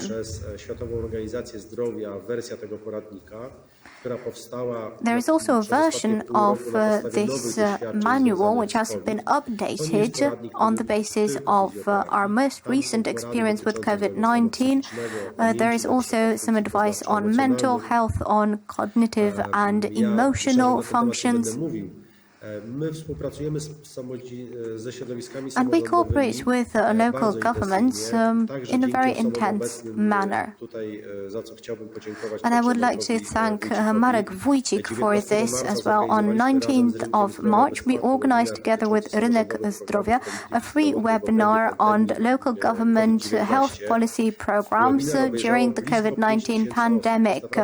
Almost 5,000 people joined our webinar. The Marshal Office of the Mazovian region is implementing a health policy program on physiotherapy in patients with complications after suffering from COVID-19, which is worth 2 million Polish zloty. So I really want to thank the Marshal of the Mazovian Voivodeship.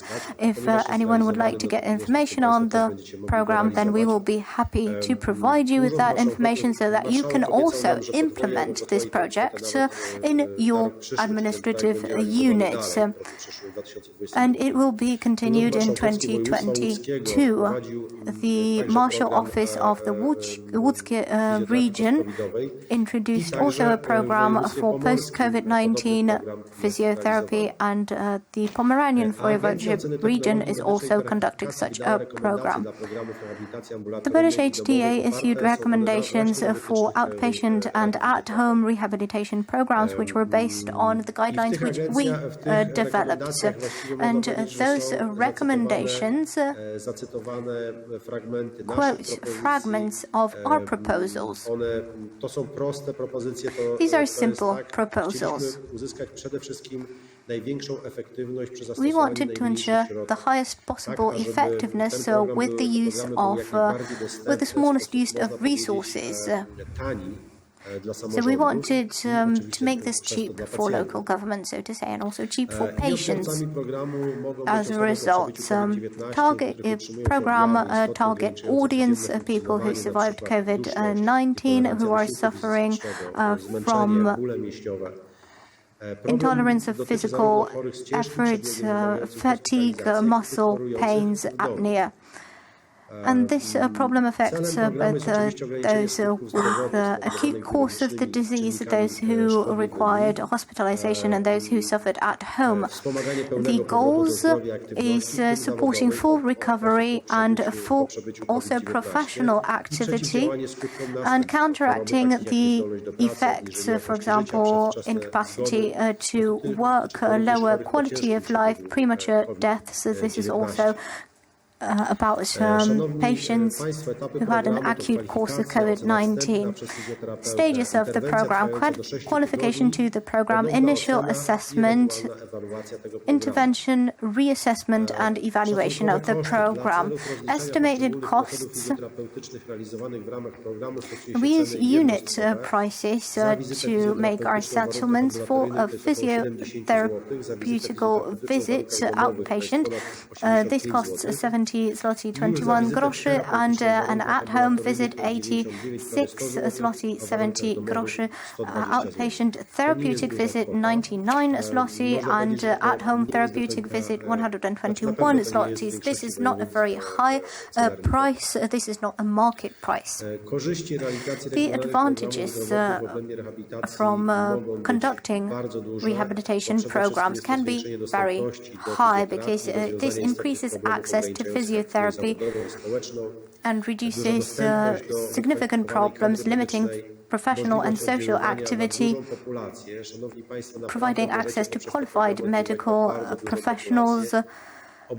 It is possible to impact a large population and great recipient satisfaction. Citizens are very happy with the programs, satisfying the growing need for rehabilitation services and reducing the costs of intervention. What are the advantages from cooperating with us, with the National Chamber of Physiotherapists? Access to a database of experts in law concerning rehabilitation. We have a lot of legal experts who specialize in rehabilitation. We have a team of our own lawyers. Access to a large base of experts in physiotherapy in all medical areas. We know each and every physiotherapist in Poland. We know their first name and last name.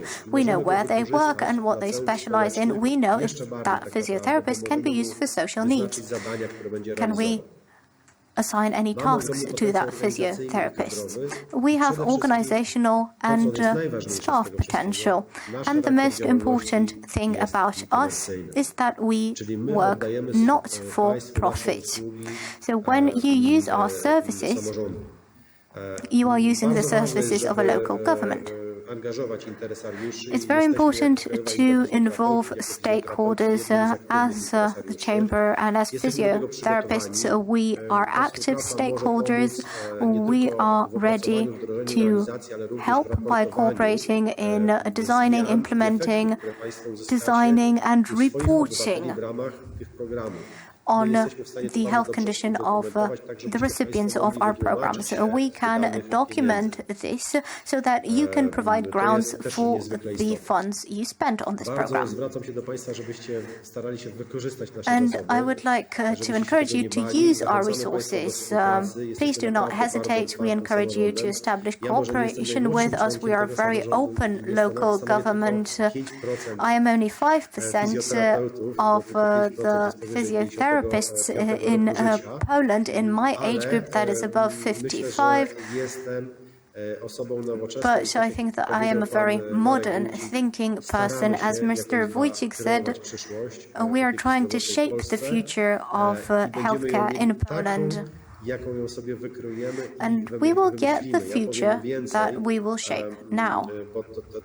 We hope to achieve more. What Olga Tokarczuk said 3 years ago as she received the Nobel Prize for Literature, she said that what we imagine is the first stage of existence. So whatever we imagine, whatever we implement, we will get.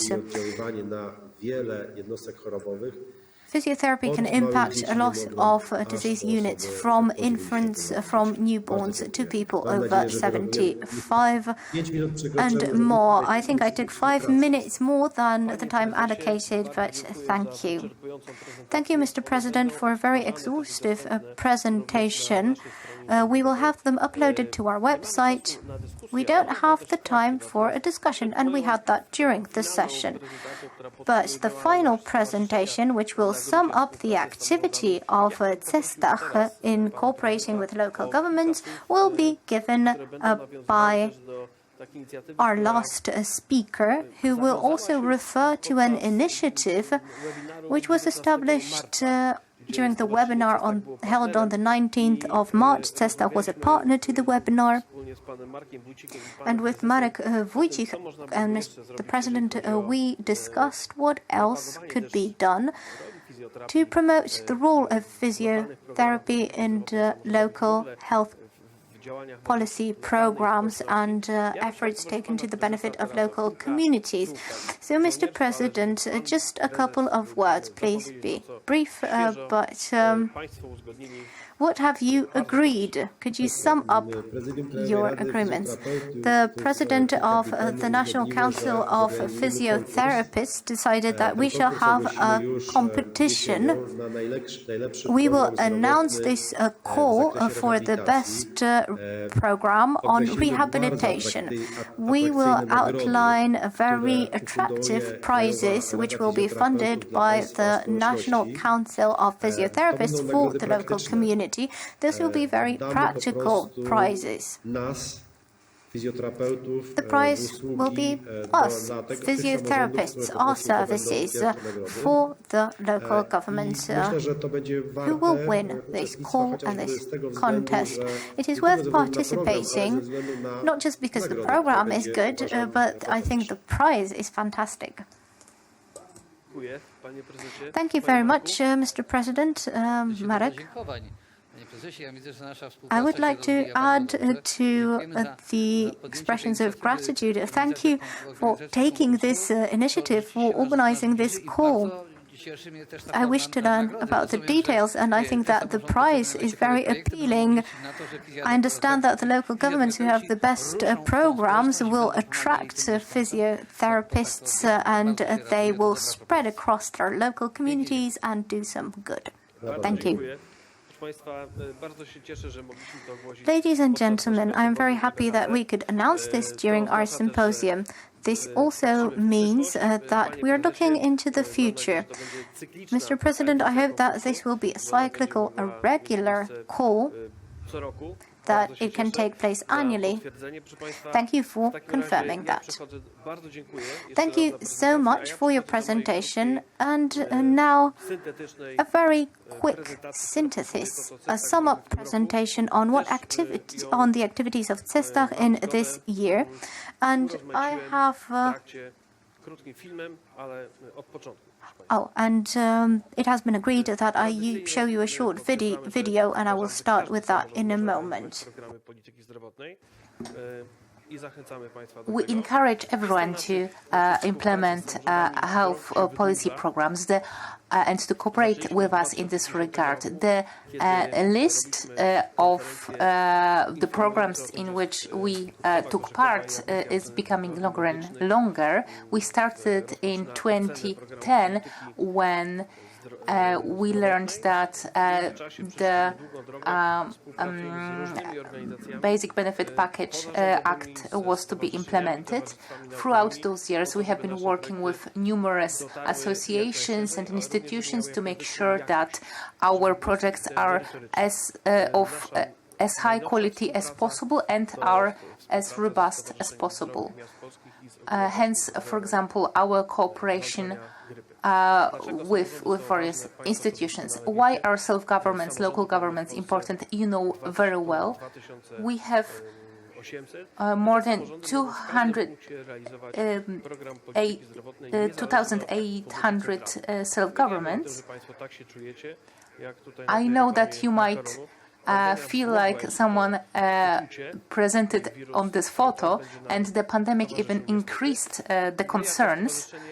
We as a society, after around 10 years of cooperation, have developed several areas where we are particularly active. On the one hand, we are developing templates of health policy programs. We also carry out online consultations. We also see that hybrid models work best. We also hold practical workshops and organize works with different self-governments. Our template is over 8 years old. We know that you keep using it. We also try to develop various guidelines. We also have a website called dobreprogramy zdrowotne.pl. It will be updated very soon. A year ago, we promised you online work, and that's how it looked in practice. We were the partner of the National Chamber of Physiotherapists. We had wonderful speakers present, and we focused on COVID, obviously, because that was the most urgent problem to discuss. And I think because of the good media coverage, media patronage, and the support of local governments, we had a lot of participants, over 300, and the transmission was retransmitted over 4,000 times. Around 5,000 people watched it, so it was a great success. Another one of our projects was a couple of webinars on HIV/AIDS prevention, a project called Fast Track Cities. We called it HIV/AIDS, a global prophylaxis program. It was a global initiative for self-governments where we showed the initiative of fast-track cities, and we also presented the strategy of combating HIV in Poland and who the stakeholders are. We also wanted to know how self-governments, local governments work in this area and to encourage them to greater cooperation with governments. Secondly, we also wanted to encourage local governments to become involved in the HIV/AIDS prevention. Fast-track cities is not only about HIV/AIDS prevention, but also prevention of hepatitis C and also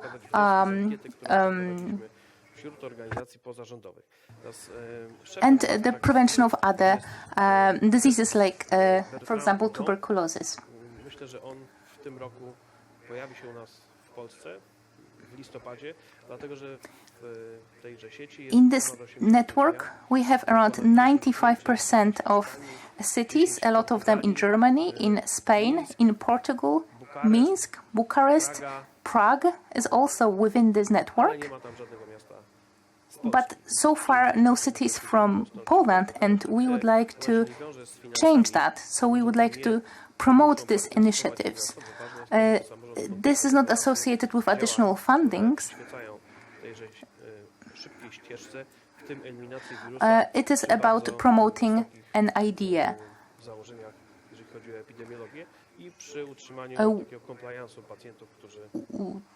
Taking into account also patient compliance.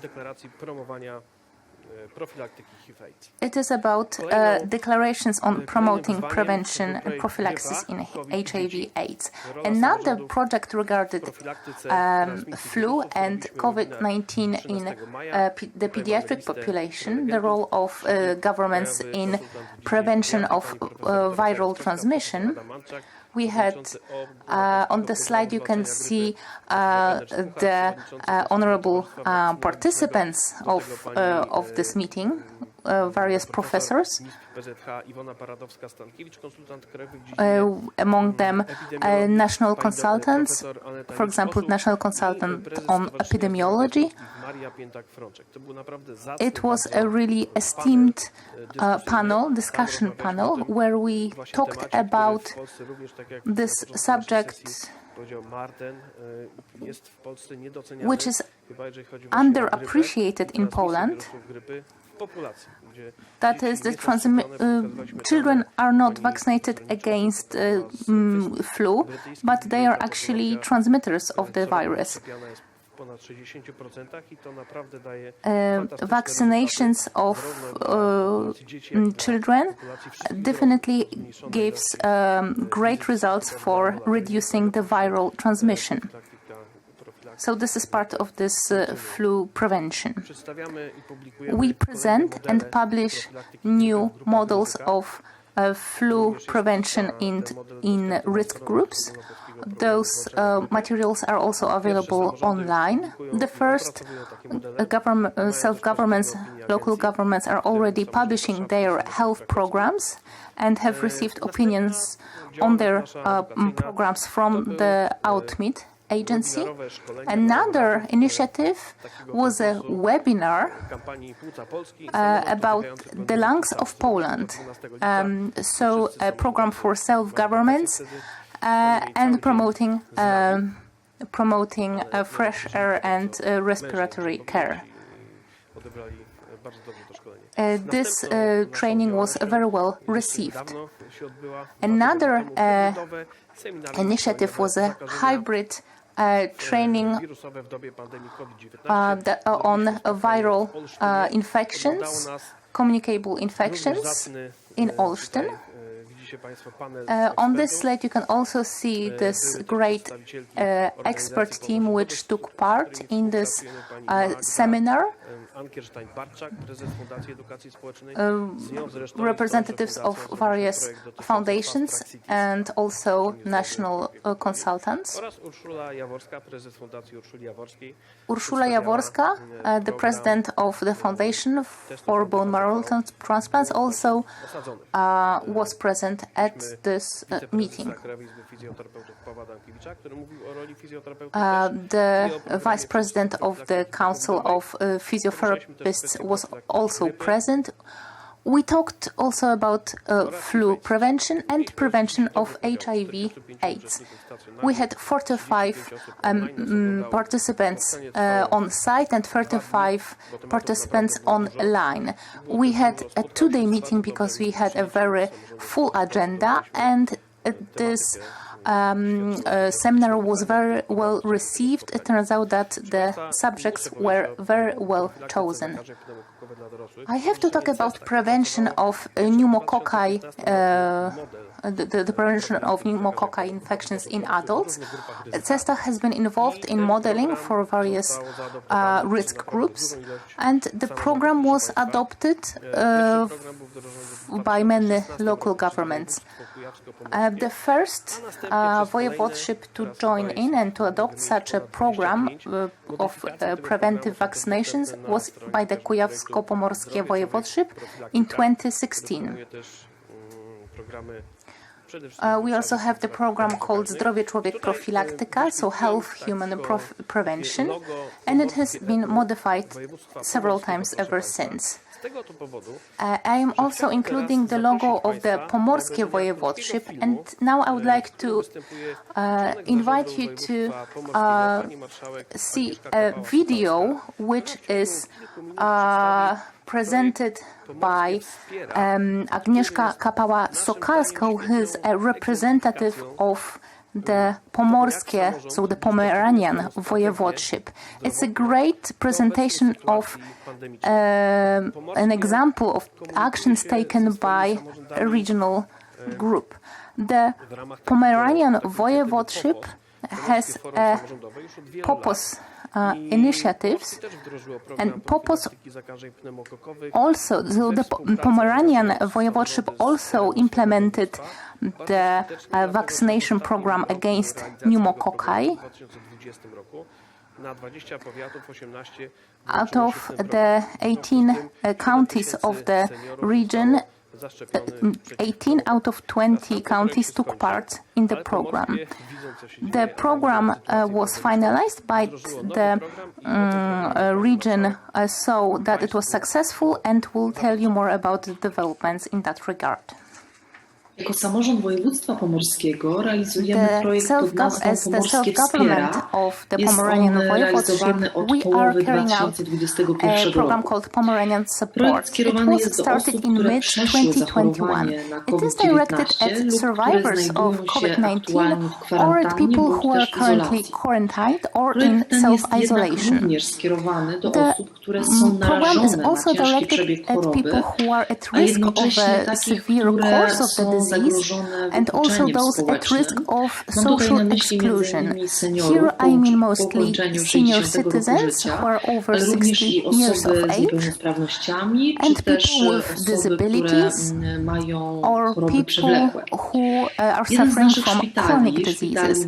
One of our hospitals, the regional hospital, specialist hospital in Kościerzyna, is the project leader and is running an information and coordination center called Voluntarius. The objective is coordinating support and qualifying participants for the program. The program is implemented, which should be underlined, throughout the entire region, Pomeranian region, and the assistance available as part of this program is provided free of charge. The partners of the program include also two other hospitals, that is the Wojewódzki Specialist Hospital in Kościerzyna and the Regional Specialist Hospital and the Pomeranian Rheumatology Center in Sopot. There were 5 different types of support. First of all, respiratory physiotherapy, mostly in home settings. Secondly, psychological assistance, provided mostly remotely. Third, the third type of support is support provided by voluntaries. As part of our program, we intend to involve at least 350 voluntaries from across the entire Pomeranian region. We will obviously provide them with PPAs that are necessary, as well as reimbursement of costs of commuting, and we will provide them with training necessary to provide the care to the project participants, and those voluntaries who are particularly active will receive special gifts. The fourth form of assistance is health education. It is very important to us to increase awareness of the Pomeranian inhabitants. Here we also are going to print and distribute various publications which will raise awareness in the society, and we also intend to address the University of the Third Age and increase health awareness of the senior citizens as well. And the fifth form of support are vaccinations against pneumococci. In the years 2018-2020, as the Pomeranian region, along with all the counties and cities of the Pomeranian region, we implemented a regional healthcare program of vaccinations against pneumococci directed at people from risk groups, selected risk groups aged 65 and more. And now we have a continuation of this previous program as part of the Pomeranian support program. It is important to note that every patient included in this program will receive an individual support plan. So the services will be tailored to the individual situation of the person, taking into account social and health factors. Obviously, not everyone will require all 5 forms of support. For some people, a psychologist consultation might be enough. Other people might need only physiotherapy. As we know that finishing the infection for many people is only the first step to regaining the previous health status. Many people have respiratory problems and also struggles with problems such as anxiety or depression and a general deterioration of health. So the objective of our Pomorskie uzupełnić, project is poszerzyć na to Pomorzu complement and dostępną pomoc taką, expand the można powiedzieć, available, około-covidową, we can call it poprzez właśnie COVID-adjacent zapewnienie care tych, o których by wspomniałam, usług, providing czyli świadczeń the aforementioned społeczno-zdrowotnych, services, so które są social and wykonywane health w formie services zdeinstytucjonalizowanej, provided ale także by i individual spersonalizowanej, people, not just zintegrowanej, institutions, and a spersonalizowanej i jak personalized, najbardziej individualized kompleksowej. care, Zależy which nam is made też as na tym, comprehensive żeby as possible. stymulować It jeszcze is większe important to us to zaangażowanie stimulate podmiotów leczniczych w działania, involvement które of są związane z prewencją healthcare chorób, czyli właśnie institutions z profilaktyką. related to Stąd takie health szerokie prevention. zaangażowanie podmiotów That is why leczniczych we z want terenu to naszego województwa. engage the hospitals Zakładamy, in our że ze region. wsparcia It is our skorzysta assumption that 3000 osób, around co najmniej 3000 3,000, osób. at least 3,000 Koszt people całego will be projektu to beneficiaries ponad of the 7 program. milionów złotych i jest The on cost of the realizowany entire przede program wszystkim ze will be środków over unijnych. 7 million Polish zloty, Będzie and it is realizowany funded mostly do from połowy EU funds. 2023 It will roku, be carried a out doświadczenia, until które mid-2023, zbieramy i będziemy and the nadal experience that wspierać we właśnie collect przy realizacji and tego which we will projektu, continue to będziemy chcieli z całą pewnością collect wykorzystać will przy realizacji be used kolejnych projektów in the implementation tworzonych i of finansowanych subsequent w projects, szczególności w ramach nowego programu operacyjnego dla województwa pomorskiego pod especially nazwą as part Fundusze of the new Europejskie dla operational Pomorza. program under EU funds for Pomerania. Bardzo dziękuję. Thank you very much. Proszę Państwa, to był taki przykład. Ladies and gentlemen, that was Chcieliśmy wykorzystać an example which we wanted to use because it is an example of a comprehensive approach to the healthcare situation of the society and a quick reaction of the local government. So such practical examples are of great value to us. We know that this program also has launched physiotherapy services available for citizens. And thanks to the program, all people who are in need of such assistance will be provided with such help. And a few more slides about the programs that we are implementing. Action identification. Very shortly, it is a program which we started in 2019 in Lublin. It is about testing patients of mental institutions with regard to prevalence of hepatitis C. Unfortunately, there was a delay because of the pandemic. The results of the tests that we carried out with regard to hepatitis C, of a test carried out on over 780 patients, positive test results were found in 14 patients with the rapid test and confirmed later on in 11 patients, which means that it is 1.7% of the entire sample, which means it's that the incidence in this population is much greater than in the general population.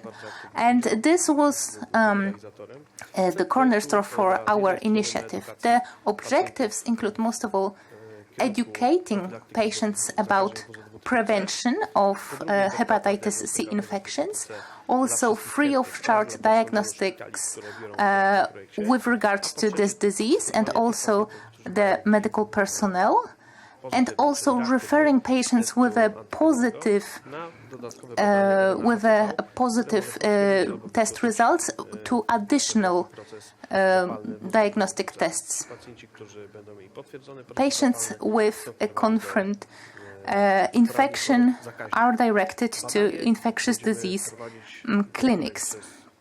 The tests will be continued over the course of the next 18 months, and the data collected will allow us to develop recommendations in cooperation with a team which includes the most renowned experts on the relevant medical field. fields, both in terms of infectious diseases and mental care. That would be all when it comes to my presentation. We continue our Academy for Local Governments, probably in a hybrid model. What we will be focusing on will be senior citizens, prevention of communicable diseases, and promoting physiotherapy of the 21st century. I would like to thank everyone for the attention, and now I would like to ask Marcin, Mr. Wójcik, to wrap up, to sum up our meeting. If you could listen to the few words that Marek Wójcik has to say. First of all, I would like to encourage you to be optimists, because in these difficult times we are experiencing now, that helps. If I could ask the camera to point to our healthcare system, you can see that prevention and prophylaxis are already there. It is based on promoting health and prevention. I wish to you that you succeed in finding more funding in wojewódzkich planów transformacji. Nie mówiłem o tym, ale to jest w tej chwili kluczowa kwestia dla zarządzających ochroną zdrowia w samorządach. Udało się zatrzymać te plany w taki sposób, że możecie Państwo jeszcze mieć wpływ na ich zawartość. Ale proszę pamiętać, że to jest plan operacyjny, który przesądzi o tym, co będzie można zrobić w najbliższych 6 latach, na co będzie można otrzymać środki. I jeżeli Państwo się nie znajdziecie w tym planie, to potem wojewoda nie zgodzi Wam się na dodatkowe 10 łóżek w szpitalu, to w ramach Jowisza nie będzie można uzyskać dodatkowych pieniędzy. Ten obraz obok systemu, to nie wiem, Państwo zwróciliście uwagę na wielką wieżę, to jest ta skala środków, które nam się udaje przekazać na profilaktykę przede wszystkim. W polskich budżetach samorządowych na ochronę zdrowia przeznacza się blisko 2%. Z tego 0,2 na programy zdrowotne. Tak jest od wielu, wielu lat. Przy programach zdrowotnych czekam, kiedy wreszcie tam 100 milionów się uda przekroczyć, taka zaczarowana granica. Korzystajcie Państwo z tych innowacyjnych różnych form sięgania po pieniądze. Chociażby budżet obywatelski, za chwilę będzie ruszała kolejna edycja naboru. I pamiętajcie, i mówię to patrząc Państwu prosto w oczy, że paradoksalnie COVID może nam pomóc w tym, żeby przekonać decydentów do tego, że warto na programy zdrowotne dawać pieniądze, w ogóle na ochronę zdrowia w samorządach warto dawać pieniądze. I znowu patrzę Wam w oczy i mówię tak, pamiętajcie, 2023 jest rokiem wyborczym. Wyborcy będą bardzo zwracali uwagę na to, jak traktujecie ich jako potencjalnych pacjentów. Więc warto się zaangażować w to mocno. Ale ja mam przekonanie, że mówię jak ksiądz do tych, którzy są w kościele, że ktoś do kościoła nie chodzi, bo ci nasi odbiorcy, którzy są z drugiej strony, to z reguły fantastyczni liderzy działań zdrowotnych w samorządach. Pięknie Państwu za to wszystko, co robicie. Dziękuję. Bardzo dziękuję. Dziękujemy Państwu za uwagę. O szczegółach dotyczących konkursu dla samorządów na program fizjoterapeutyczny będą Państwo informowani wkrótce również. Wszystkim dziękuję za uwagę. Zapraszam na nasze następne wydarzenia. Jeszcze chwileczkę. Pozwólcie Państwo, że uścisnę rękę Panu Tomaszowi, bo to jest taki człowiek, dzięki któremu nam się zdecydowanie lepiej pracuje w samorządach. Bardzo, bardzo dziękuję. Bardzo dziękuję za miłe słowa. Do zobaczenia, proszę Państwa. Dziękuję. Dziękujemy ślicznie. Do zobaczenia.